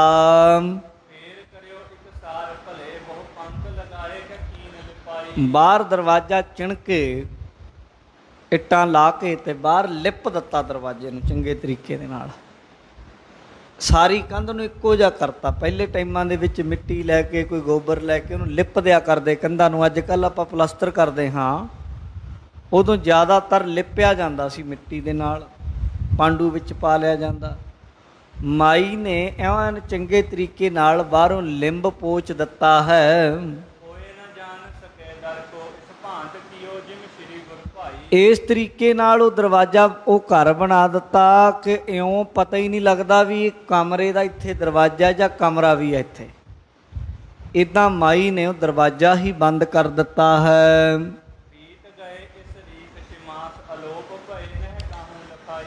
ਇੱਕ ਦਿਨ ਕਿਤੇ 6 ਮਹੀਨੇ ਬੈਠੇ ਰਹੇ। 6 ਮਹੀਨੇ ਚੌਂਕੜਾ ਵੱਜਿਆ ਤੇ ਵੱਜਿਆ ਹੀ ਹੈ। ਸਾਡੇ ਵਰਗਿਆਂ ਨੂੰ ਹੈ ਜਿਨ੍ਹਾਂ ਨੂੰ 5 ਮਿੰਟ ਤੋਂ ਬਾਅਦ ਕਦੇ ਇੱਧਰੋਂ ਖੁਰਕ ਕਰਨੀ ਪੈਂਦੀ, ਕਦੇ ਇੱਧਰੋਂ ਕਰਨੀ ਪੈਂਦੀ। ਅਤੇ ਜਿਨ੍ਹਾਂ ਨੇ ਸਾਧਨਾ ਕੀਤੀ, ਸਾਧ ਸੰਗਤ ਤੋਂ ਪਾਠ ਉੱਤੇ ਬੈਠਦੇ 2-2, 4-4 ਘੰਟੇ ਚੌਂਕੜਾ ਮਾਰ ਕੇ ਬੈਠੇ ਰਹਿੰਦੇ ਆ। ਇਸ ਤਰ੍ਹਾਂ ਦੇ ਗੁਰਮੁਖਾਂ ਨੂੰ ਵੀ ਮੈਂ ਜਾਣਦਾ। ਨੌਜਵਾਨ ਗੁਰਸਿੱਖ ਪਿੱਛੇ ਸਾਨੂੰ ਮਿਲਿਆ ਸੀ ਅਨੰਦਪੁਰ ਸਾਹਿਬ। 48 ਘੰਟੇ ਅਖੰਡ ਪਾਠ ਇਕੱਲੇ ਨਹੀਂ ਕੀਤਾ ਸੀ ਉਹਨੇ, ਗੁਰਮੁਖ ਨੇ, ਗੁਰਸਿੱਖ ਨੇ। ਹੁਣ ਵੀ ਆ ਸਿੰਘ, ਜੇ ਕੋਈ ਚਾਹੇ ਮਿਲਾ ਸਕਦੇ ਹਾਂ ਅਸੀਂ। ਇਸ ਤਰ੍ਹਾਂ ਦੇ ਗੁਰਸਿੱਖ ਵੀ ਹੈ ਅਤੇ ਸਾਡੇ ਵਰਗੇ ਵੀ ਹੈ ਜਿਹੜੇ 5 ਮਿੰਟਾਂ ਬਾਅਦ ਕਦੇ ਉੱਧਰੋਂ ਪਾਸਾ ਮਾਰਾਂਗੇ। ਸਾਡੇ ਲਈ 48 ਘੰਟੇ ਵੀ ਔਖਾ ਹੈ, ਸਾਡੇ ਲਈ 2 ਘੰਟੇ ਵੀ ਔਖੇ। ਪਰ ਬੈਠਣ ਵਾਲੇ 2 ਘੰਟੇ ਵੀ ਬੈਠਦੇ, 8-10 ਘੰਟੇ ਵੀ ਬੈਠਦੇ, 20 ਘੰਟੇ ਅਤੇ 48 ਘੰਟੇ ਵੀ ਬੈਠਣ ਵਾਲੇ ਹੈ। ਅਤੇ ਬੈਠਣ ਵਾਲੇ 6 ਮਹੀਨੇ ਵੀ ਬੈਠੇ ਰਹਿਣ, ਉਹਨਾਂ ਨੂੰ ਕੋਈ ਫਰਕ ਨਹੀਂ ਪੈਂਦਾ। ਇਹ ਤਾਂ ਸਾਡੀ ਮਨ ਦੀ ਦਸ਼ਾ ਹੈ, ਅਸੀਂ ਕਿਸ ਤਰ੍ਹਾਂ ਕੀਤੀ। ਅਭਿਆਸ ਹੈ, ਕਰ ਲਓ। ਕਰਨ ਵਾਲੇ ਆ ਤੁਸੀਂ ਬਜਾਜ ਦੁਕਾਨਦਾਰ, ਤੁਸੀਂ ਵੇਖਿਓ ਸਵੇਰੇ ਆ ਕੇ ਬਹਿੰਦੇ ਆ, ਸ਼ਾਮ ਤੱਕ ਬੈਠੇ ਹੀ ਰਹਿੰਦੇ ਆ। ਸਾਰਾ ਦਿਨ ਉਹਨਾਂ ਦਾ ਅਭਿਆਸ ਹੋ ਗਿਆ ਦੁਕਾਨ 'ਤੇ ਬੈਠਣ ਦਾ। ਜੇ ਗੁਰਮੁਖੋ ਅਭਿਆਸ ਕਰ ਲਈਏ ਬਾਣੀ ਦਾ, ਸਾਰੀ ਰਾਤ ਬੈਠੇ ਰਹੀਏ ਸਿਮਰਨ ਦਾ, ਤਾਂ ਐਸਾ ਆਨੰਦ ਹੈ। ਪਹਿਲਾਂ ਟਾਈਮ ਦਾ ਪਤਾ ਲੱਗਦਾ, ਮੁੜ ਕੇ ਟਾਈਮ ਦਾ ਪਤਾ ਹੀ ਨਹੀਂ ਲੱਗਦਾ, ਕਿਉਂਕਿ ਟਾਈਮ ਤੋਂ ਪਾਰ ਹੈ ਨਾ ਪਰਮਾਤਮਾ। ਵਾਹਿਗੁਰੂ ਅਕਾਲ ਪੁਰਖ ਹੈ ਜਿਹੜਾ, ਉਹ ਅਕਾਲ ਹੈ। ਜਦੋਂ ਸੁਰਤ ਜੁੜ ਜਾਏ ਫਿਰ ਅਕਾਲ ਵਿੱਚ ਪਹੁੰਚ ਜਾਈਦਾ, ਕਾਲ ਤੋਂ ਪਰੇ ਹੋ ਜਾਈਦਾ। ਸਰੀਰ ਦੀ ਪਰਵਰਿਸ਼ ਮਾਇਆ ਆਪਣੇ ਆਪ ਕਰੀ ਜਾਂਦੀ ਹੈ ਫਿਰ। ਪਰ ਜਿਹੜਾ ਸਰੀਰ ਹੈ ਉਹ ਆਪਣੇ ਆਪ ਪਰਵਰਿਸ਼ ਉਹਦੀ ਕਰ ਰਹੀ ਹੈ, ਮਹਾਮਾਈ ਮਾਇਆ ਜਿਹੜੀ। ਅਤੇ ਜਿਹੜਾ ਸੁਰਤ ਹੈ ਸਮੇਂ ਤੋਂ ਪਾਰ ਹੋ ਜਾਂਦੀ। ਚੌਂਕੜਾ ਮਾਰਦਾ, ਸਵੇਰੀ ਪਤਾ ਲੱਗਦਾ ਦਿਨ ਚੜ੍ਹ ਗਿਆ, ਸਾਰੀ ਰਾਤ ਇਉਂ ਲੰਘ ਜਾਂਦੀ ਜਿਵੇਂ 1 ਮਿੰਟ ਲੰਘਿਆ ਹੋਵੇ। ਐਸੀ ਵੀ ਅਵਸਥਾ ਹੈ। ਉੱਥੇ ਜਾ ਕੇ ਸਾਰੀ ਰਾਤ ਕੀ, 1 ਦਿਨ ਕੀ, 6 ਮਹੀਨੇ ਕੀ, ਭਾਵੇਂ ਸਾਲਾਂ ਬੱਧੀ ਲੰਘਾ ਲਓ। ਗੁਰੂ ਅਰਜਨ ਦੇਵ ਸਾਹਿਬ ਦੇ ਸਮੇਂ ਇੱਕ ਜੋਗੀ ਮਿਲਿਆ ਸੀ ਸੰਤੋਖਾ, ਜਿਹੜਾ ਕਈ ਯੁੱਗਾਂ ਤੋਂ ਬੈਠਾ ਸੀ ਇੱਕ ਮੱਠ ਦੇ ਵਿੱਚ। ਸੰਤੋਖ ਸਰ ਜਿਹੜਾ ਸਰੋਵਰ ਬਣਾਇਆ, ਉਹ ਯੋਗੀ ਨੂੰ ਗੁਰੂ ਅਰਜਨ ਦੇਵ ਸਾਹਿਬ ਮਹਾਰਾਜ ਸੱਚੇ ਪਾਤਸ਼ਾਹ ਨੇ ਬ੍ਰਹਮ ਗਿਆਨ ਦਿੱਤਾ ਸੀ ਅਤੇ ਕਈ ਸਦੀਆਂ ਤੋਂ ਬੈਠਾ ਸੀ। ਸੋ ਇਹ ਥੋੜ੍ਹੀਆਂ ਜਿਹੀਆਂ ਡੂੰਘੇ ਅਭਿਆਸ ਦੀਆਂ ਬਾਤਾਂ ਹਨ। ਸਾਡੇ ਜੈਸੇ ਅਲਪ ਕਹਿ ਲਓ ਅਭਿਆਸੀ ਇਨਸਾਨ ਹਨ, ਛੋਟੇ ਅਭਿਆਸ ਵਾਲੇ, ਜਾਂ ਅਭਿਆਸ ਹੈ ਹੀ ਨਹੀਂ ਜਿਨ੍ਹਾਂ ਦਾ, ਉਹ ਬੰਦੇ ਫਿਰ ਇਹਨਾਂ ਗੱਲਾਂ ਦੇ ਉੱਤੇ ਤਰਕ ਵਿਤਰਕ ਕਰ ਸਕਦੇ ਆ ਬਾਈ, ਕਿਉਂਕਿ ਉਹਨਾਂ ਦਾ ਅਭਿਆਸ ਨਹੀਂ ਹੈ। ਪਰ ਜਦੋਂ ਅਭਿਆਸ ਦੀ ਦੁਨੀਆ ਵਿੱਚ ਚਲੇ ਜਾਓਗੇ ਫਿਰ ਇਹ ਗੱਲਾਂ ਇਹ ਕਹੋਗੇ ਵੀ ਹੋ ਸਕਦਾ ਐਸਾ। ਤੋ ਰਹੋ ਵਿਚਾਰ। 6 ਮਹੀਨੇ ਚੌਂਕੜਾ ਲਾ ਕੇ ਅੰਦਰ ਹੀ ਬੈਠੇ ਰਹੇ, ਨਾ ਕਿਸੇ ਨੂੰ ਮਿਲੇ, ਨਾ ਕਿਸੇ ਨਾਲ ਗੱਲਬਾਤ ਕੀਤੀ, ਨਾ ਕੁਝ ਖਾਧਾ, ਨਾ ਕੁਝ ਪੀਤਾ।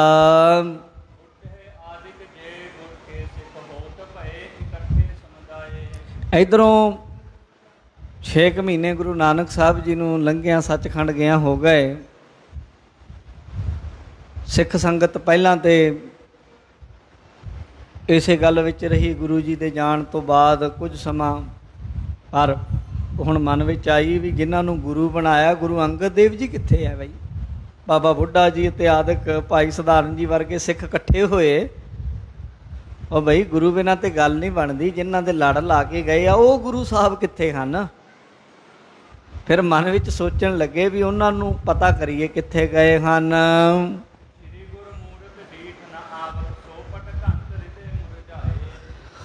ਸ਼੍ਰੀ ਗੁਰੂ ਜੀ ਦੀ ਮੂਰਤ ਨਜ਼ਰ ਨਹੀਂ ਆ ਰਹੀ। ਪਿਆਰ ਵਾਲੇ ਗੁਰਸਿੱਖ ਗੁਰੂ ਜੀ ਦੇ ਦਰਸ਼ਨਾਂ ਬਿਨਾਂ ਬੇਵਲ ਹੋ ਉੱਠੇ, ਹਿਰਦੇ ਕੁਮਲਾ ਉੱਠੇ ਜਿਵੇਂ ਕਬਲ ਦਾ ਫੁੱਲ ਜੇ ਪਾਣੀ ਨਾ ਮਿਲੇ ਤੇ ਜਿਵੇਂ ਮੁਰਝਾਉਣ ਲੱਗ ਜਾਂਦਾ ਹੈ। ਇਸ ਤਰੀਕੇ ਸਾਧ ਸੰਗਤ ਗੁਰੂ ਜੀ ਦੀ ਮੂਰਤ ਦੇਖੇ ਤੋਂ ਬਿਨਾਂ ਗੁਰਸਿੱਖਾਂ ਦੇ ਮਨ ਵਿੱਚ, ਸਾਧ ਸੰਗਤ ਜੀ ਅੰਦਰ ਫਿਰ ਹੁਣ ਖਿੱਚ ਪੈਦਾ ਹੋ ਗਈ ਹੈ।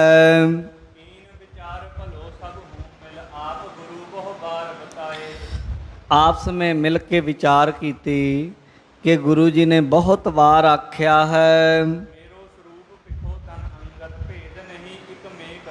ਸਾਰੇ ਸਿੱਖਾਂ ਨੇ ਬਾਬਾ ਬੁੱਢਾ ਜੀ ਕੋਲ ਸਾਰਿਆਂ ਨੇ ਆ ਕੇ ਗੱਲਬਾਤ ਕੀਤੀ ਕਿ ਦੇਖੋ ਜੀ, ਗੁਰੂ ਨਾਨਕ ਸਾਹਿਬ ਨੇ ਗੁਰੂ ਅੰਗਦ ਦੇਵ ਸਾਹਿਬ ਨੂੰ ਗੁਰਿਆਈ ਦਿੱਤੀ ਸਾਰਿਆਂ ਦੇ ਸਾਹਮਣੇ, ਔਰ ਨਾਲ ਗੁਰੂ ਨਾਨਕ ਸਾਹਿਬ ਨੇ ਕਈ ਵਾਰ ਇਹ ਗੱਲ ਆਖੀ ਕਿ ਗੁਰੂ ਅੰਗਦ ਦੇਵ ਸਾਹਿਬ ਮੇਰਾ ਰੂਪ ਹਨ, ਫਰਕ ਕੋਈ ਨਾ ਜਾਣੋ, ਭੇਦ ਕੋਈ ਨਾ ਜਾਣੋ। ਔਰ ਗੁਰੂ ਨਾਨਕ ਸਾਹਿਬ ਨੇ ਬਚਨ ਵੀ ਕੀਤੇ ਕਿ ਜਿਹੜਾ ਕੋਈ ਮੇਰੀ ਸੇਵਾ ਕਰਨਾ ਚਾਹੇ ਗੁਰੂ ਅੰਗਦ ਦੇਵ ਜੀ ਦੀ ਸੇਵਾ ਕਰ ਲਓ। ਉਹਨਾਂ ਦੀ ਸੇਵਾ ਤੇ ਮੇਰੀ ਸੇਵਾ ਵਿੱਚ ਫਰਕ ਕੋਈ ਨਹੀਂ। ਜਿਹੜਾ ਗੁਰੂ ਅੰਗਦ ਦੇਵ ਜੀ ਦੀ ਸੇਵਾ ਕਰੇਗਾ ਮੇਰੀ ਸੇਵਾ ਕਰ ਲਏਗਾ। ਇਹ ਗੁਰੂ ਨਾਨਕ ਸਾਹਿਬ ਨੇ ਕਈ ਵਾਰ ਆਖਿਆ ਹੈ।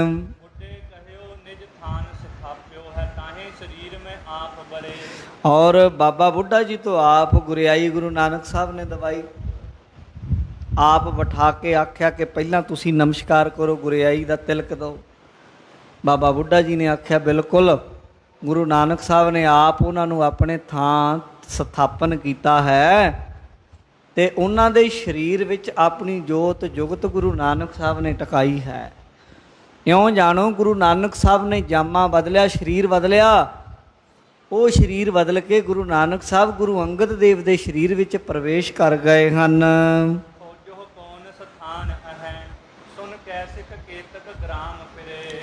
ਤੇ ਕਹਿਣ ਲੱਗੇ ਵੀ ਲੱਭੋ ਕਿੱਥੇ ਚਲੇ ਗਏ, ਕਿੱਧਰ ਗਏ ਹੋਣਗੇ, ਜਾਓ ਜਾ ਕੇ ਵੇਖੋ, ਪਤਾ ਕਰੋ। ਤਾਂ ਗੁਰਸਿੱਖ ਆਲੇ ਦੁਆਲੇ ਦੇ ਪਿੰਡਾਂ ਵਿੱਚ ਘੁੰਮਦੇ ਵਿਚਰਨ ਲੱਗੇ ਕਿ ਗੁਰੂ ਅੰਗਦ ਦੇਵ ਜੀ ਕਿੱਥੇ ਹਨ।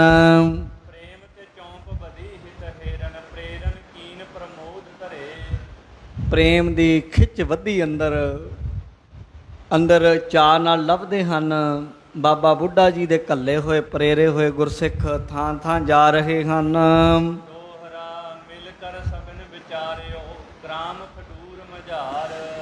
ਜਦੋਂ ਇੱਕ ਦੋ ਥਾਂ ਜਿੱਥੇ ਸੰਭਾਵਨਾ ਸੀ ਪਿਆਰ ਵਾਲੇ ਗੁਰਸਿੱਖਾਂ ਦੇ ਵੀ ਇੱਥੇ ਹੋ ਸਕਦੇ ਹਨ, ਉੱਥੇ ਨਾ ਮਿਲੇ ਫਿਰ ਸਾਰਿਆਂ ਨੇ ਵਿਚਾਰ ਕੀਤੀ ਕਿ ਜੇ ਹੋਣਗੇ ਤੇ ਖਡੂਰ ਸਾਹਿਬ ਨਗਰ ਹੋਣਗੇ। ਬੋਲੋ ਸਤਨਾਮ ਸ਼੍ਰੀ ਵਾਹਿਗੁਰੂ। ਖਡੂਰ ਸਾਹਿਬ ਨਗਰ ਵਿੱਚ ਗੁਰੂ ਅੰਗਦ ਦੇਵ ਜੀ ਜ਼ਰੂਰ ਹੋਣਗੇ, ਨਿਕਟ ਭਰਾਈ ਹੋਣਗੇ ਅਪਰਨ ਸੁਣੀਏ ਸਾਰ। ਕਿਉਂਕਿ ਮਾਤਾ ਭਰਾਈ ਉਹਨਾਂ ਦੀ ਭੂਆ ਹੈ, ਉਹਨਾਂ ਨਾਲ ਉਹਨਾਂ ਦਾ ਬਹੁਤ ਜ਼ਿਆਦਾ ਲਗਾਓ ਹੈ।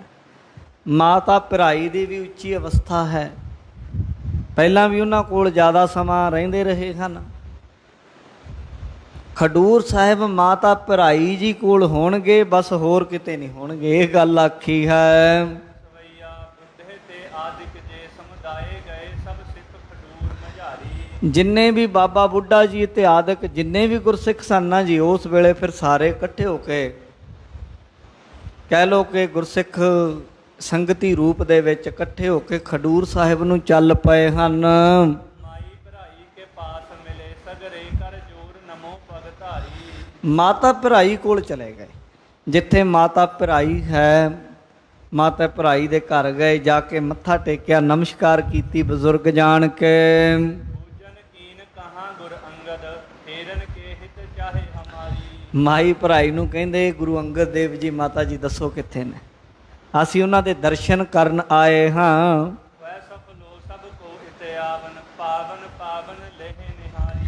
ਤੁਸੀਂ ਕਿਰਪਾ ਕਰੋ ਸਾਡਾ ਆਉਣਾ ਸਫਲ ਹੋ ਜਾਏ, ਅਸੀਂ ਗੁਰੂ ਅੰਗਦ ਦੇਵ ਸਾਹਿਬ ਜੀ ਦੇ ਦਰਸ਼ਨ ਕਰ ਲਈਏ, ਉਹਨਾਂ ਦੇ ਪਵਿੱਤਰ ਚਰਨਾਂ ਦੀ ਛੋਹ ਪ੍ਰਾਪਤ ਹੋ ਜਾਏ ਸਾਨੂੰ। ਸ਼੍ਰੋਣ ਸੁਨੇ ਸਭ ਕੇ ਬਚਨਾ ਨਹਿ ਬਾਤ ਕਹਿਓ ਤਿਨ ਸੰਗ ਭਰਾਈ। ਉਸ ਵੇਲੇ ਬਚਨ ਸੁਣੇ ਮਾਤਾ ਭਰਾਈ ਜੀ ਨੇ, ਤੇ ਬਚਨ ਕੀਤਾ ਨਾ, ਕੁਝ ਬੋਲੇ ਨਾ, ਉਹ ਵੀ ਬਚਨ ਦੇ ਬੰਨੇ ਹੋਏ ਸਨ।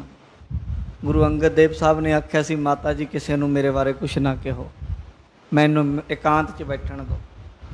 ਚੁੱਪ ਕਰ ਰਹੇ, ਮੌਨ ਕਰੇ ਮੁਖ ਬੈਠ ਰਹੀ ਵਿੱਚ ਭੌਨ ਫਿਰੇ ਸਿੱਖ ਜੇ ਸਮੁਦਾਈ। ਚੁੱਪ ਕੀਤੀ ਰਹੀ, ਬੋਲੀ ਨਾ। ਗੁਰਸਿੱਖ ਘਰ ਵਿੱਚ ਆ ਕੇ ਮਾਤਾ ਭਰਾਈ ਅੱਗੇ ਹੱਥ ਜੋੜ ਕੇ ਖੜ ਗਏ। ਜਾਨ ਗਏ ਮਨ ਮਾਹੇ ਤਬੈ ਗੁਰ ਅੰਗਦ ਜੀ ਕਿਤ ਹੈ ਇਸ ਥਾਈ। ਮਾਈ ਭਰਾਈ ਨੇ ਨਾ ਵੀ ਨਹੀਂ ਕੀਤੀ ਵੀ ਇੱਥੇ ਹੈ ਨਹੀਂ, ਝੂਠ ਵੀ ਨਹੀਂ ਬੋਲਿਆ ਵੀ ਇੱਥੇ ਨਹੀਂ ਹੈ। ਜਦੋਂ ਉਹਨਾਂ ਨੂੰ ਆਖਿਆ ਮਾਤਾ ਜੀ ਤੁਸੀਂ ਦੱਸੋ ਕਿੱਥੇ ਨੇ, ਮਾਤਾ ਜੀ ਕੁਝ ਵੀ ਨਾ ਬੋਲੇ, ਚੁੱਪ ਕਰ ਗਏ। ਚੁੱਪ ਹੋਣ ਦਾ ਮਤਲਬ ਹੁੰਦਾ ਅੱਧੀ ਹਾਂ। ਜੇ ਕਿਸੇ ਮਸਲੇ 'ਤੇ ਅਸੀਂ ਚੁੱਪ ਕਰ ਜਾਈਏ, ਅੱਧੀ ਹਾਂ ਹੁੰਦੀ ਹੈ। ਕਈ ਬੰਦੇ ਕਈ ਮਸਲਿਆਂ 'ਤੇ ਕਹਿੰਦੇ ਚੱਲ ਮੈਂ ਚੁੱਪ ਕਰ ਗਿਆ। ਅੱਜ ਕਿਸੇ ਮਸਲੇ 'ਤੇ ਚੁੱਪ ਕਰੋਗੇ, ਕੱਲ੍ਹ ਨੂੰ ਉਹ ਦੁੱਗਣਾ ਹੋ ਕੇ ਤੁਹਾਡੇ ਵੱਲ ਆਏਗਾ। ਜੇ ਤੁਸੀਂ ਸੱਚੇ ਹੋ ਤੇ ਬੋਲੋ, ਇਹ ਗੱਲ ਜਾਣ ਲਓ। ਜਦੋਂ ਚੁੱਪ ਕਰਦੇ ਆ ਉਦੋਂ ਮਤਲਬ ਹੁੰਦਾ ਕੁਛ ਗੱਲ ਹੈ ਵਿੱਚ। ਇਹ ਮਨੋਵਿਗਿਆਨੀਆਂ ਦੀ ਸੋਚ ਹੈ, ਔਰ ਇਹ ਮਨੁੱਖੀ ਜੀਵਨ ਵਿੱਚ ਇਹ ਚੀਜ਼ਾਂ ਵਾਪਰਦੀਆਂ ਨੇ। ਮਨੋਵਿਗਿਆਨੀ ਕਿਹੜਾ ਆਪਣੇ ਵੱਲੋਂ ਨਿਯਮ ਥੋਪਦੇ ਆ ਸਾਡੇ 'ਤੇ, ਉਹ ਜੋ ਮਨੁੱਖੀ ਮਨਾਂ 'ਚ ਵਾਪਰਦਾ ਉਹਦੀ ਗੱਲ ਕਰਦੇ ਆ। ਉਹ ਮਾਤਾ ਭਰਾਈ ਜੀ ਸੱਚ ਦੇ ਪੁਤਲੇ ਸਨ, ਉਹ ਝੂਠ ਵੀ ਨਹੀਂ ਸੀ ਕਹਿ ਸਕਦੇ ਵੀ ਨਹੀਂ ਇੱਥੇ ਹੈ ਨਹੀਂ ਬਈ ਚਲੇ ਜਾਓ, ਨਾ ਨਾ ਇੱਥੇ ਕਿੱਥੇ ਆਏ ਆ, ਇੱਥੇ ਤਾਂ ਆਏ ਨਹੀਂ, ਐ ਨਹੀਂ ਕਿਹਾ ਉਹਨਾਂ ਨੇ। ਚੁੱਪ ਕਰ ਰਹੇ ਬਈ ਗੁਰਸਿੱਖਾਂ ਨੂੰ ਕਿਵੇਂ ਮੋੜ ਦੇਵੇ ਮਾਤਾ ਭਰਾਈ। ਫੇਰ ਕਰੀ ਬਿਨਤੀ ਕਰ ਜੋਰ ਕੈ ਮਾਈ ਜੀ ਸ੍ਰੀ ਗੁਰ ਦੇਹੋ ਬਤਾਈ। ਮਾਤਾ ਭਰਾਈ ਨੂੰ ਉੱਥੇ ਫਿਰ ਦੱਸਿਆ ਗੁਰਸਿੱਖਾਂ ਨੇ ਕਿ ਮਾਤਾ ਜੀ ਹੁਣ ਇਹ ਗੁਰੂ ਅੰਗਦ ਦੇਵ ਜੀ ਬਣ ਗਏ ਆ, ਗੁਰੂ ਨਾਨਕ ਜੀ ਗੁਰਿਆਈ ਦੇ ਗਏ ਇਹਨਾਂ ਨੂੰ, ਹੁਣ ਇਹ ਜਗਤ ਜਲੰਦੇ ਦੇ ਮਾਲਕ ਹੈ, ਤਾਰਨਹਾਰੇ ਹਨ। ਤੁਸੀਂ ਕਿਰਪਾ ਕਰਕੇ ਮਾਤਾ ਜੀ ਦੱਸ ਦਿਓ ਗੁਰੂ ਅੰਗਦ ਦੇਵ ਜੀ ਕਿੱਥੇ ਹਨ। ਬੈਨ ਕਹਿਓ ਨਹਿ ਭੈ ਕਰਕੇ ਸਭ ਹੂੰ ਮਿਲ ਬਾਤ ਵਿਚਾਰਨ ਖਾਨੀ। ਸਾਰਿਆਂ ਨੇ ਜਾਣ ਲਿਆ ਮਾਤਾ ਜੀ ਗੁਰੂ ਜੀ ਦੇ ਬਚਨ ਦੇ ਬੰਨੇ ਹੋਏ ਨਹੀਂ ਦੱਸ ਰਹੇ, ਨਹੀਂ ਤੇ ਗੁਰੂ ਜੀ ਇੱਥੇ ਹੀ ਨੇ। ਉਂਝ ਇਹਨਾਂ ਨੇ ਨਾ ਵੀ ਨਹੀਂ ਕੀਤੀ, ਪਰ ਦੱਸਿਆ ਨਹੀਂ, ਇਹਨਾਂ ਨੂੰ ਰੋਕਿਆ ਹੈ। ਸ੍ਰੀ ਗੁਰ ਅੰਗਦ ਕੀ ਵਰਜੀ ਮਰਜੀ ਬਿਨ ਕਿਉਂ ਸੋ ਬਤਾਏ ਨਿਸ਼ਾਨੀ। ਕਿਉਂਕਿ ਗੁਰੂ ਅੰਗਦ ਦੇਵ ਸਾਹਿਬ ਜੀ ਦੀ ਰੋਕੀ ਹੋਈ ਹੈ, ਗੁਰੂ ਜੀ ਦੀ ਆਗਿਆ ਤੋਂ ਬਿਨਾਂ ਬਈ ਕਿਵੇਂ ਦੱਸ ਦਵੇ ਵੀ ਆਹ ਬੈਠੇ ਆ ਇੱਥੇ ਦਰਵਾਜ਼ਾ ਚਿਣਿਆ ਹੋਇਆ। ਤੇ ਜਿਹੜੇ ਪਿਆਰ ਵਾਲੇ ਹੋਣਗੇ ਲੱਭ ਲੈਣਗੇ ਆਪੇ, ਇਹ ਵੀ ਗੱਲ ਹੈ। ਜਿਹੜੇ ਲੱਭ ਨਹੀਂ ਸਕਦੇ ਉਹਨਾਂ ਨੂੰ, ਜਿਨ੍ਹਾਂ ਦੇ ਅੰਦਰ ਇੱਛਾ ਹੀ ਨਹੀਂ ਲੱਭਣ ਦੀ, ਉਹਨਾਂ ਨੂੰ ਦੱਸਣ ਦਾ ਵੀ ਕੋਈ ਫਾਇਦਾ ਨਹੀਂ। ਜਿਹੜੀਆਂ ਕੋਈ ਕੀਮਤੀ ਸ਼ੈਆਂ ਹੁੰਦੀਆਂ ਨੇ ਉਹ ਅੰਦਰ ਲੁਕੀਆਂ ਹੀ ਹੁੰਦੀਆਂ, ਉਹਨਾਂ ਨੂੰ ਖੋਜਣਾ ਹੀ ਪੈਂਦਾ ਹੈ। ਜੋ ਖੋਜੈ ਸੋ ਪਾਵੈ, ਐਂ ਬਾਜ਼ਾਰਾਂ 'ਤੇ ਬਾਹਰ ਨਹੀਂ ਪਈਆਂ ਹੁੰਦੀਆਂ। ਇਸ ਲਈ ਖੋਜੀ ਜਿਹੜਾ ਹੈ ਉਹ ਉਪਜਦਾ ਹੈ। ਵਾਦੀ ਹੈ ਜਿਹੜਾ ਬਿਨਸਦਾ ਉਹਦਾ ਨਾਸ਼ ਹੁੰਦਾ, ਝਗੜਾਲੂ ਦਾ ਖੋਜੀ ਹਮੇਸ਼ਾ ਮੰਜ਼ਿਲ ਤੇ ਪਹੁੰਚਦਾ ਹੈ। ਇਹ ਵੀ ਇੱਕ ਤਰ੍ਹਾਂ ਦੀ ਪਰਖ ਹੀ ਹੈ ਸਾਧ ਸੰਗਤ ਜੀ। ਬੁੱਢੇ ਨਿਹਾਰਨ ਕੀਨ ਇਤੇ ਉਤ ਕੋਠੜੀ ਦੇਖ ਚਹੂੰ ਦਿਸ ਜਾਨੀ। ਬਾਬਾ ਬੁੱਢਾ ਜੀ ਨੂੰ ਤੇ ਵਚਨ ਹੀ ਕੀਤਾ ਸੀ ਨਾ ਗੁਰੂ ਨਾਨਕ ਸਾਹਿਬ ਨੇ ਕਿ ਬਾਬਾ ਬੁੱਢਾ ਜੀ ਮੇਰਾ ਰੂਪ ਤੁਹਾਡੇ ਤੋਂ ਕਦੇ ਓਹਲੇ ਨਹੀਂ ਹੋਵੇਗਾ। ਮੈਂ ਕਿਸੇ ਵੀ ਰੂਪ 'ਚ ਹੋਵਾਂ, ਕਿੱਥੇ ਵੀ ਹੋਵਾਂ, ਤੁਹਾਡੇ ਤੋਂ ਓਹਲੇ ਨਹੀਂ ਛਿਪੇਗਾ ਨਹੀਂ ਤੁਹਾਡੇ ਤੋਂ। ਬਾਬਾ ਬੁੱਢਾ ਜੀ ਨਾਲ ਐਸਾ ਵਚਨ ਗੁਰੂ ਨਾਨਕ ਸਾਹਿਬ ਨੇ ਕੀਤਾ ਸੀ। ਜਾਣੀ ਜਾਣ ਸਨ ਬਾਬਾ ਬੁੱਢਾ ਜੀ ਵੀ, ਪਰ ਆਪਣੇ ਆਪ ਨੂੰ ਜਤਾਉਂਦੇ ਨਹੀਂ ਸੀ ਉਹ ਵੀ। ਇਸ ਲਈ ਤਦੇ ਸੰਗਤ ਨੂੰ ਲੈ ਕੇ ਆਏ, ਇੱਕ ਖੇਡ ਜੀ ਬਣਾਈ ਵੀ ਅਸੀਂ ਦੇਖਾਂਗੇ, ਇੱਥੇ ਲੱਭ ਗਏ। ਇੱਦਾਂ ਸਿੱਧਾ ਨਹੀਂ ਆਖਿਆ ਵੀ ਆਤਮਿਕ ਬਲ ਨਾਲ ਆ ਬੈਠਿਆ ਮੈਂ ਲੱਭ ਲਏ, ਇੱਦਾਂ ਨਹੀਂ ਕਰ ਸਕੇ ਉਹ। ਕਿਉਂ ਇੱਦਾਂ ਕਰਦੇ ਨਹੀਂ ਸਨ, ਉਹ ਆਤਮਿਕ ਬਲ ਦਿਖਾਉਂਦੇ ਨਹੀਂ ਸਨ। ਇਹ ਵੀ ਰਜਾ ਹੁੰਦੀ ਗੁਰਮੁਖਾਂ ਦੀ ਹਰ ਕਿਸੇ ਦੀ।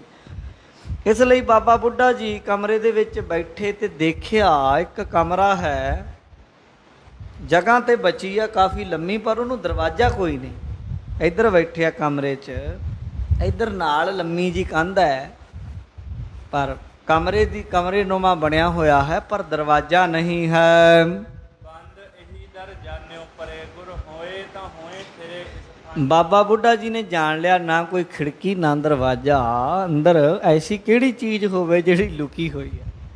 ਇੱਥੇ ਤੇ ਗੁਰੂ ਜੀ ਹੋਣਗੇ, ਹੋਰ ਕਿਤੇ ਨਹੀਂ ਹੋ ਸਕਦੇ।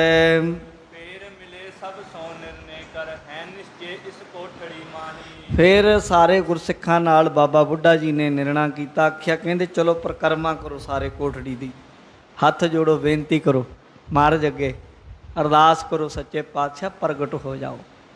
ਪਰਿਕਰਮਾ ਕੀਤੀ, ਬੇਨਤੀ ਕੀਤੀ, ਤੇ ਬਾਬਾ ਬੁੱਢਾ ਜੀ ਕਹਿੰਦੇ ਇੱਥੇ ਹੀ ਹੈ। ਜਿਵੇਂ ਸਾਧ ਸੰਗ ਜੀ ਜਿਹੜੇ ਰਸੀਏ ਹੁੰਦੇ ਨਾ, ਦੂਰੋਂ ਵੀ ਚਲੇ ਜਾਂਦੇ ਆ ਖੁਸ਼ਬੂ 'ਤੇ। ਬਾਬਾ ਬੁੱਢਾ ਜੀ ਤੋਂ ਲੁਕਿਆ ਥੋੜ੍ਹਾ ਸੀ ਕੁਛ, ਕਹਿੰਦੇ ਇੱਥੇ ਹੀ ਹਨ। ਉਹਨਾਂ ਦੀ ਹੋਂਦ ਦਾ ਅਹਿਸਾਸ ਹੋ ਰਿਹਾ ਗੁਰਸਿੱਖਾਂ ਨੂੰ। ਗੁਰੂ ਗ੍ਰੰਥ ਸਾਹਿਬ ਮਹਾਰਾਜ ਵੀ ਜਿੱਥੇ ਜਿਸ ਘਰ ਵਿੱਚ ਹੋਣ, ਜਿੱਥੇ ਬਾਣੀ ਪੜ੍ਹੀ ਜਾਵੇ, ਪਤਾ ਲੱਗਣ ਲੱਗ ਜਾਂਦਾ, ਓਰਾ ਬਣ ਜਾਂਦਾ ਉਸ ਤਰ੍ਹਾਂ ਦਾ, ਚਿਹਰੇ ਤੋਂ ਪਤਾ ਲੱਗਣ ਲੱਗ ਜਾਂਦਾ ਇਹਨਾਂ ਦੇ ਅੰਦਰ ਕੁਛ ਹੈ। ਤੇ ਜਿੱਥੇ ਖੁਦ ਗੁਰੂ ਜੀ ਪ੍ਰਗਟ ਹੋਣ ਤੇ ਸਾਧ ਸੰਗਤ ਕਿਉਂ ਨਾ ਉੱਥੇ ਦਾ ਪ੍ਰਭਾਵ ਹੋਵੇਗਾ। ਤੇ ਗੁਰਸਿੱਖਾਂ ਨੂੰ ਖਿੱਚ ਪੈਂਦੀ ਆ। ਰਬੜ ਨੂੰ ਨਹੀਂ ਚੰਬਕ ਖਿੱਚਦੀ, ਪਰ ਲੋਹੇ ਨੂੰ ਖਿੱਚਦੀ ਆ। ਚੁੰਬਕ ਤੇ ਚੁੰਬਕੇ ਹੁੰਦੀ, ਲੋਹੇ ਨੂੰ ਖਿੱਚ ਲੈਂਦੀ, ਰਬੜ ਨੂੰ ਨਹੀਂ। ਮਨਮੁੱਖਾਂ 'ਤੇ ਅਸਰ ਕਈ ਵਾਰੀ ਨਹੀਂ ਵੀ ਹੁੰਦਾ, ਪਰ ਜਿਹਦੇ ਅੰਦਰ ਥੋੜ੍ਹਾ ਜਿਹਾ ਵੀ ਪਿਆਰ ਹੋਵੇ ਉਹਨੂੰ ਮਹਿਸੂਸ ਹੋਣ ਲੱਗ ਜਾਂਦੀ ਖੇਡ। ਇਸ ਲਈ ਬਾਬਾ ਬੁੱਢਾ ਜੀ ਨੇ ਤੇ ਸਾਰੀ ਗੱਲ ਜਾਣਦੇ ਸਨ। ਉਹਨਾਂ ਆਖਿਆ ਇੱਥੇ ਹੀ ਹਨ ਗੁਰੂ ਅੰਗਦ ਸਾਹਿਬ। ਬੰਦਨ ਠਾਨ ਭਨੀ ਬਿਨਤੀ ਮਮ ਨਾਮ ਬੁੱਢਾ ਲਖ ਆਇਓ ਇਹਾਹੀ। ਹੱਥ ਜੋੜ ਕੇ ਖੜ ਗਏ ਉੱਥੇ ਹੀ ਤੇ ਬੇਨਤੀ ਕੀਤੀ ਸਾਰੇ ਗੁਰਸਿੱਖਾਂ ਨੂੰ। ਕਹਿੰਦੇ ਆਪਾਂ ਬੇਨਤੀ ਕਰੀਏ। ਬਾਬਾ ਬੁੱਢਾ ਜੀ ਨੇ ਆਪ ਅਰਦਾਸ ਕੀਤੀ, ਹੇ ਗੁਰੂ ਅੰਗਦ ਦੇਵ ਸਾਹਿਬ, ਮੈਂ ਬੁੱਢਾ ਹਾਂ, ਮੇਰਾ ਨਾਮ ਬੁੱਢਾ ਹੈ, ਤੁਹਾਡੇ ਦਰਸ਼ਨਾਂ ਲਈ ਆਇਆ ਹਾਂ। ਸ੍ਰੀ ਗੁਰੂ ਨਾਨਕ ਦੀਨ ਮੁਝੈ ਵਰ ਮੈਂ ਜਹ ਹੋਵੋ ਪਛਾਨੇ ਤਾਹਾਹੀ। ਮਹਾਰਾਜ ਗੁਰੂ ਨਾਨਕ ਸਾਹਿਬ ਨੇ ਮੈਨੂੰ ਬਚਨ ਕੀਤਾ, ਵਰ ਦਿੱਤਾ ਸੀ ਕਿ ਬਾਬਾ ਬੁੱਢਾ, ਭਾਈ ਬੁੱਢਾ, ਮੈਂ ਜਿੱਥੇ ਵੀ ਹੋਵਾਂਗਾ ਤੁਹਾਡੇ ਤੋਂ ਓਹਲਾ ਨਹੀਂ, ਤੁਸੀਂ ਮੈਨੂੰ ਪਹਿਚਾਣ ਲਓਗੇ। ਸੰਗਤ ਮੇਰੀ ਸਜੀਵ ਕਰੋ ਜੈ ਰੂਪ ਧਰੋ ਗੁਪਤੈ ਤੁ ਬਨਾਹੀ। ਤੇ ਗੁਰੂ ਨਾਨਕ ਸਾਹਿਬ ਨੇ ਵਚਨ ਕੀਤਾ ਸੀ, ਮੇਰੀ ਸੰਗਤ ਤੁਹਾਨੂੰ ਹਮੇਸ਼ਾ ਪ੍ਰਾਪਤ ਹੋਵੇਗੀ। ਮੈਂ ਜਿਹੜਾ ਮਰਜ਼ੀ ਰੂਪ ਬਦਲ ਲਵਾਂ, ਬਾਬਾ ਬੁੱਢਾ ਜੀ ਤੁਹਾਡੇ ਤੋਂ ਓਹਲੇ ਨਹੀਂ ਹੋਵਾਂਗਾ, ਤੁਸੀਂ ਮੇਰੇ ਨਾਲ ਹੀ ਰਹੋਗੇ ਜਿੰਨਾ ਚਿਰ ਸਰੀਰਕ ਜਾਮਾ ਤੁਹਾਡਾ ਹੈ। ਜਦੋਂ ਸਰੀਰਕ ਜਾਮਾ ਛੱਡ ਦਿਓਗੇ, ਮੇਰੇ ਵਿੱਚ ਅਭੇਦ ਹੋ ਜਾਓਗੇ। ਤੁਹਾਡੇ ਅਤੇ ਮੇਰੇ 'ਚ ਫਰਕ ਕੋਈ ਨਹੀਂ ਹੈ। ਆਪ ਅਲੋਪ ਭਏ ਜਬ ਤੇ ਤਬ ਤੇ ਬਹੁ ਵਿਆਕੁਲ ਦੇਖੇ ਬਿਨਾ। ਤੇ ਉਸ ਵੇਲੇ ਬਾਬਾ ਬੁੱਢਾ ਜੀ ਨੇ ਬੇਨਤੀ ਕੀਤੀ, ਹੈ ਗੁਰੂ ਅੰਗਦ ਦੇਵ ਸਾਹਿਬ ਮਹਾਰਾਜ, ਜਦੋਂ ਤੋਂ ਆਪ ਜੀ ਗੁਪਤ ਹੋਏ ਹੋ, ਉਦੋਂ ਤੋਂ ਆਪ ਦੇ ਦੀਦਾਰ ਨਹੀਂ ਕੀਤੇ। ਮਨ ਬੜਾ ਵਿਆਕੁਲ ਹੋਇਆ ਹੈ, ਮਨ ਵਿੱਚ ਬੜੀ ਖਿੱਚ ਪੈਦਾ ਹੋ ਰਹੀ ਦਰਸ਼ਨਾਂ ਦੀ। ਆਨ ਭਏ ਤੁਮ ਗੋਪ ਇਹਾਂ ਕਿਤ ਸੰਗਤ ਜਾਏ ਅਧੀਰ ਮਨਾ। ਮਹਾਰਾਜ ਆਪ ਤੇ ਆਪਣੇ ਰੰਗ ਵਿੱਚ, ਇਕਾਂਤ ਵਿੱਚ ਅੰਤਰ ਧਿਆਨ ਹੋ ਗਏ ਹੋ। ਪਰ ਹੇ ਤਾਰਨਹਾਰੇ ਪਾਤਸ਼ਾਹ, ਆ ਭੌਰਿਆਂ ਦਾ ਕੀ ਬਣੇ, ਇਹਨਾਂ ਦਾ ਕੀ ਕਰੀਏ ਜਿਹੜੇ ਰਸੀਏ ਹਨ। ਇਹ ਤੇ ਸੰਗਤ ਤੇ ਆਪ ਜੀ ਦੇ ਦੀਦਾਰ ਤੋਂ ਬਿਨਾਂ ਵਿਆਕੁਲ ਹੋ ਰਹੀ, ਤਰਸ ਰਹੀ ਹੈ। ਜਿਵੇਂ ਮਛਲੀ ਨੂੰ ਪਾਣੀ ਤੋਂ ਕੱਢ ਦਈਏ ਤੇ ਤੜਫ ਜਾਂਦੀ ਹੈ। ਖੋਜ ਫਿਰੇ ਬਹੁ ਚਿੰਤ ਕਰੇ ਨਹਿ ਦੇਖਤ ਭੇ ਕਿਸ ਥਾਨ ਜਨਾ। ਮਹਾਰਾਜ ਥਾਂ ਥਾਈਂ ਲੱਭਦੇ ਰਹੇ, ਬੜੀ ਚਿੰਤਾ ਹੋਈ, ਪਰ ਤੁਹਾਡੇ ਦੀਦਾਰ ਨਹੀਂ ਮਿਲੇ। ਆਵੋ ਬਾਹਿਰ ਰੂਪ ਦਿਖਾਵੋ, ਸੇਵਹਿ ਸਿੱਖ ਆਨੰਦ ਕਨਾ। ਮਹਾਰਾਜ ਆਓ, ਬਾਹਰ ਆ ਕੇ ਦਰਸ਼ਨ ਦਿਓ। ਸਿੱਖ ਆਪ ਜੀ ਦੇ ਦਰਸ਼ਨ ਕਰਨ ਆਨੰਦਿਤ ਹੋ ਜਾਣਗੇ। ਜਿਉ ਕਹਿ ਬੁੱਢੇ ਨੇ ਆਪਣੇ ਹਾਥ ਉਖਾਰ, ਚਿਨਿਓ ਦਰ ਖੋਲਣ ਕੀਨਾ। ਅਰਦਾਸ ਕਰਕੇ ਮਹਾਰਾਜ ਹੁਕਮ ਦਿਓ, ਸੱਚੇ ਪਾਤਸ਼ਾਹ ਦਰਸ਼ਨ ਦਿਓ, ਇਹ ਜੋ ਦਰਵਾਜ਼ਾ ਹੈ ਅਸੀਂ ਖੋਲ੍ਹ ਲਈਏ। ਇਉਂ ਬੇਨਤੀ ਕਰਕੇ, ਅਰਦਾਸ ਕਰਕੇ ਮਹਾਰਾਜ ਅੱਗੇ, ਮਹਾਰਾਜ ਜੀ ਦੇ ਆਸ ਦੇ ਉੱਤੇ ਵੀ ਕੁਝ ਨਹੀਂ ਕਹਿਣਗੇ। ਆਸ ਹੁੰਦੀ ਨਾ, ਇੱਕ ਭਰੋਸਾ ਹੁੰਦਾ, ਤਾਂ ਉਸ ਭਰੋਸੇ ਦੇ ਉੱਤੇ ਬਾਬਾ ਬੁੱਢਾ ਜੀ ਨੇ ਆਪ ਉਹ ਦਰਵਾਜ਼ਾ ਖੋਲ੍ਹਿਆ। ਉਹ ਜਿਹੜਾ ਬਾਹਰ ਲਿਪਿਆ ਹੋਇਆ ਸੀ ਉਹਨੂੰ ਪੁੱਟਿਆ, ਥੱਲੇ ਇੱਟਾਂ ਲਾਈਆਂ ਹੋਈਆਂ ਉਹਨਾਂ ਨੂੰ ਸਾਈਡ 'ਤੇ ਕੀਤਾ, ਦਰਵਾਜ਼ਾ ਖੋਲ੍ਹ ਲਿਆ ਅਤੇ ਦਰਵਾਜ਼ਾ ਉਸੇ ਤਰ੍ਹਾਂ ਹੈ। ਜਦੋਂ ਅੰਦਰ ਦੇਖਿਆ ਤੇ ਗੁਰੂ ਅੰਗਦ ਦੇਵ ਸਾਹਿਬ ਚੌਂਕੜਾ ਮਾਰੀ ਸਮਾਧਿਸ਼ਟ ਹੋਏ, ਅੰਤਰ ਧਿਆਨ ਹੋਏ ਬੈਠੇ ਹਨ।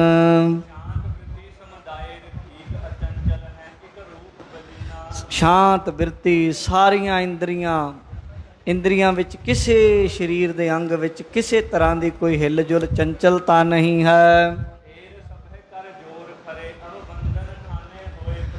ਦੇਖ ਕੇ ਸਾਰੇ ਹੱਥ ਜੋੜ ਕੇ ਖੜ ਗਏ, ਨਮਸਕਾਰ ਕੀਤੀ ਸਾਰੇ ਗੁਰਸਿੱਖਾਂ ਨੇ।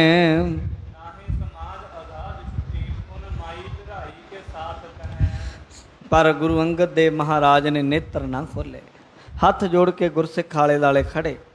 ਜਦੋਂ ਗੁਰੂ ਜੀ ਦੇ ਨੇਤਰ ਨਾ ਖੁੱਲ੍ਹੇ, ਫਿਰ ਮਾਈ ਭਰਾਈ ਨੂੰ ਬੇਨਤੀ ਕੀਤੀ ਸਾਰਿਆਂ ਨੇ, ਮਾਤਾ ਜੀ ਤੁਹਾਡੇ ਅੱਗੇ ਹੱਥ ਜੋੜ ਕੇ ਬੇਨਤੀ, ਤੁਹਾਨੂੰ ਉਹਨਾਂ ਚੁਣਿਆ, ਤੁਸੀਂ ਉਹਨਾਂ ਦੇ ਪਰਮ ਪਿਆਰੇ ਹੋ, ਤੁਹਾਡੇ ਕੋਲ ਰਹੇ, ਤੁਹਾਡੇ ਅੱਗੇ ਬੇਨਤੀ, ਤੁਸੀਂ ਬੇਨਤੀ ਕਰੋ। ਤੁਹਾਡੀ ਬੇਨਤੀ ਮੰਨ ਕੇ ਬਾਹਰ ਆਉਣਗੇ। ਹੁਣ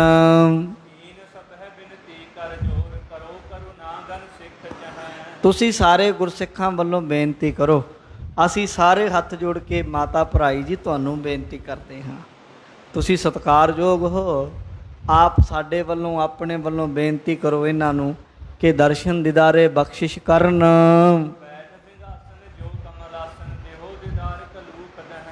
ਸਿੰਘਾਸਨ ਉੱਤੇ ਬੈਠ ਕੇ ਦਰਸ਼ਨ ਦੇਣ ਕਮਲਵਤ ਨੇਤਰਾਂ ਵਾਲੇ ਸਤਿਗੁਰੂ, ਤਾਂ ਕਿ ਉਹਨਾਂ ਦੇ ਦਾਸ ਸਿੱਖ ਸੁਖੀ ਹੋ ਜਾਣ, ਸੇਵਕਾਂ ਦੇ ਦੁੱਖ ਦੂਰ ਕਰ ਦੇਣ।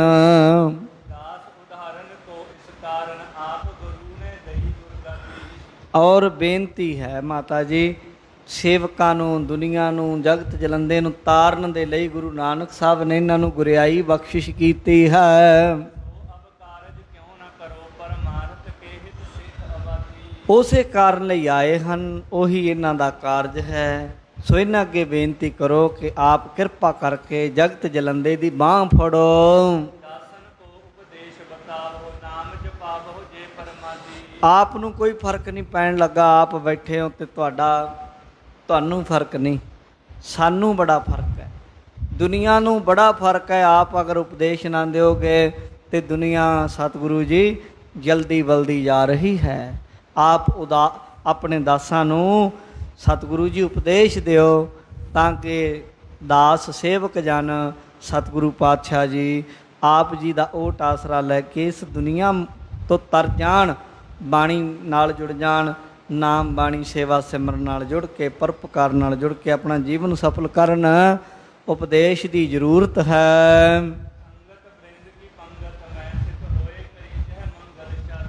ਤੇ ਬੇਨਤੀ ਕਰੋ ਸਾਰੀ ਸੰਗਤ ਦੇ ਵਿੱਚ ਸੁਭਾਏਮਾਨ ਹੋ ਕੇ ਬੈਠ ਕੇ ਦਰਸ਼ਨ ਦਿਓ, ਸੰਗਤਾਂ ਨੂੰ ਖੁਸ਼ੀ ਬਖਸ਼ੋ ਜੀ। ਤੇ ਦਾਸਾਂ ਦੀ ਬੇਨਤੀ ਸੁਣੀ, ਬੇਨਤੀ ਕੀਤੀ ਤੇ ਉਸ ਵੇਲੇ ਬੇਨਤੀ ਸੁਣ ਕੇ ਆਏ। ਮਾਤਾ ਭਰਾਈ ਨੇ ਵੀ ਬੇਨਤੀ ਕੀਤੀ, ਗੁਰੂ ਅੰਗਦ ਦੇਵ ਸਾਹਿਬ ਅੱਗੇ, ਬਾਬਾ ਬੁੱਢਾ ਜੀ ਨੇ, ਸਾਰੇ ਗੁਰਸਿੱਖਾਂ ਨੇ ਜਦੋਂ ਬਾਰ-ਬਾਰ ਬੇਨਤੀਆਂ ਕੀਤੀਆਂ ਨਾ, ਉਸ ਵੇਲੇ ਗੁਰੂ ਅੰਗਦ ਦੇਵ ਸਾਹਿਬ ਫਿਰ ਸਾਧ ਸੰਗਤ ਜੀ ਸਰੀਰ ਵਿੱਚ ਆਏ, ਸਮਾਧੀ ਖੋਲ੍ਹੀ, ਨੇਤਰ ਖੋਲ੍ਹੇ, ਇੰਦਰੀਆਂ ਦੇ ਵਿੱਚ ਹਲਚਲ ਹੋਈ। ਬਾਹਰ ਨਿਕਲੇ ਤੇ ਸਰੀਰ ਬਿਲਕੁਲ ਸਾਧ ਸੰਗਤ ਜੀ ਇਉਂ ਮਾਨੋ ਕਮਜ਼ੋਰ ਹੋਇਆ ਹੈ, ਮਾਨੋ ਜਿਵੇਂ ਪੀਲਾ ਹੋ ਗਿਆ ਹੈ।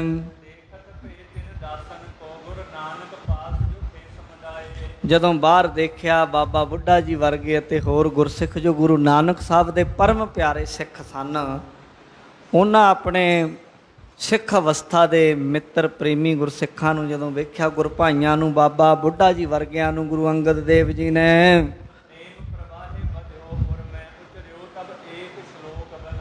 ਉਸ ਵੇਲੇ ਸਾਧ ਸੰਗਤ ਜੀ ਫਿਰ ਅੰਦਰ ਪਿਆਰ ਵੱਧ ਆਇਆ ਹਿਰਦੇ ਦੇ ਅੰਦਰ। ਇੱਕਦਮ ਸਾਧ ਸੰਗਤ ਜੀ ਮਾਨੋ ਕਿ ਬਰਾਗ ਦੀ ਕਾਂਗ ਉੱਠੀ ਤੇ ਪਾਵਨ ਬਾਣੀ ਦਾ ਇੱਕ ਸ਼ਬਦ ਉਚਾਰਨ ਕੀਤਾ। ਇਹ ਗੁਰੂ ਬਾਣੀ ਹੈ ਮਹਾਰਾਜ ਜੀ ਦੀ। ਇਹ ਸ਼ਬਦ ਉਚਾਰਿਆ, ਜਿਸ ਪਿਆਰੇ ਸਿਉਨੇ ਹੋ ਤਿਸ ਆਗੈ ਮਰ ਚੱਲੀਐ। ਬਾਬਾ ਬੁੱਢਾ ਜੀ ਵਰਗੇ ਗੁਰਸਿੱਖਾਂ ਨੂੰ ਆਖਿਆ, ਕਹਿੰਦੇ ਜਿਹੜੇ ਪਿਆਰੇ ਨਾਲ ਪਿਆਰ ਹੋਵੇ, ਜੇ ਉਹ ਚਲਾ ਜਾਵੇ ਉਦੋਂ ਚੰਗਾ, ਉਦੋਂ ਪਹਿਲਾਂ ਆਪ ਚਲੇ ਜਾਈਏ, ਆਪਣੇ ਪਿਆਰੇ ਤੋਂ ਪਹਿਲਾਂ ਚਲੇ ਜਾਈਏ ਤਾਂ ਕਿ ਆਪਣੇ ਪਿਆਰੇ ਦਾ ਵਿਛੋੜਾ ਨਾ ਝੱਲਣਾ ਪਵੇ। ਗੁਰਸਿੱਖੋ, ਆਪਣੇ ਪਿਆਰੇ ਤੋਂ ਪਿੱਛੋਂ ਜੀਵਣਾ ਬੜਾ ਫਿੱਕਾ ਫਿੱਕਾ ਲੱਗਦਾ। ਜੀਵਨ ਤਿਰਕਾਰ ਹੈ, ਆਪਣੇ ਪਿਆਰੇ ਤੋਂ ਬਾਅਦ ਜੀਣਾ। ਤੇ ਗੁਰੂ ਨਾਨਕ ਸਾਹਿਬ ਮਹਾਰਾਜ ਸੱਚੇ ਪਾਤਸ਼ਾਹ ਹੁਕਮ ਕਰਦੇ, ਅਸੀਂ ਪਹਿਲਾਂ ਹੀ ਚਲੇ ਜਾਂਦੇ ਤਾਂ ਚੰਗਾ ਸੀ, ਪਰ ਉਹਨਾਂ ਦੇ ਹੁਕਮ ਵਿੱਚ ਵੱਜੇ ਬੈਠੇ ਹਾਂ। ਪਰ ਸਾਡੀ ਜਾਨ, ਸਾਡੀ ਸੁਰਤ ਉਹਨਾਂ ਦੀ ਹੋ ਚੁੱਕੀ। ਸਾਡੀ ਜਿੰਦ ਵਿੱਚ, ਸਾਡੇ ਹਿਰਦੇ ਵਿੱਚ, ਸਾਡੀ ਸੁਰਤ ਵਿੱਚ ਸਾਡੇ ਪਿਆਰੇ ਗੁਰੂ ਨਾਨਕ ਜੀ ਵਸਦੇ ਹਨ।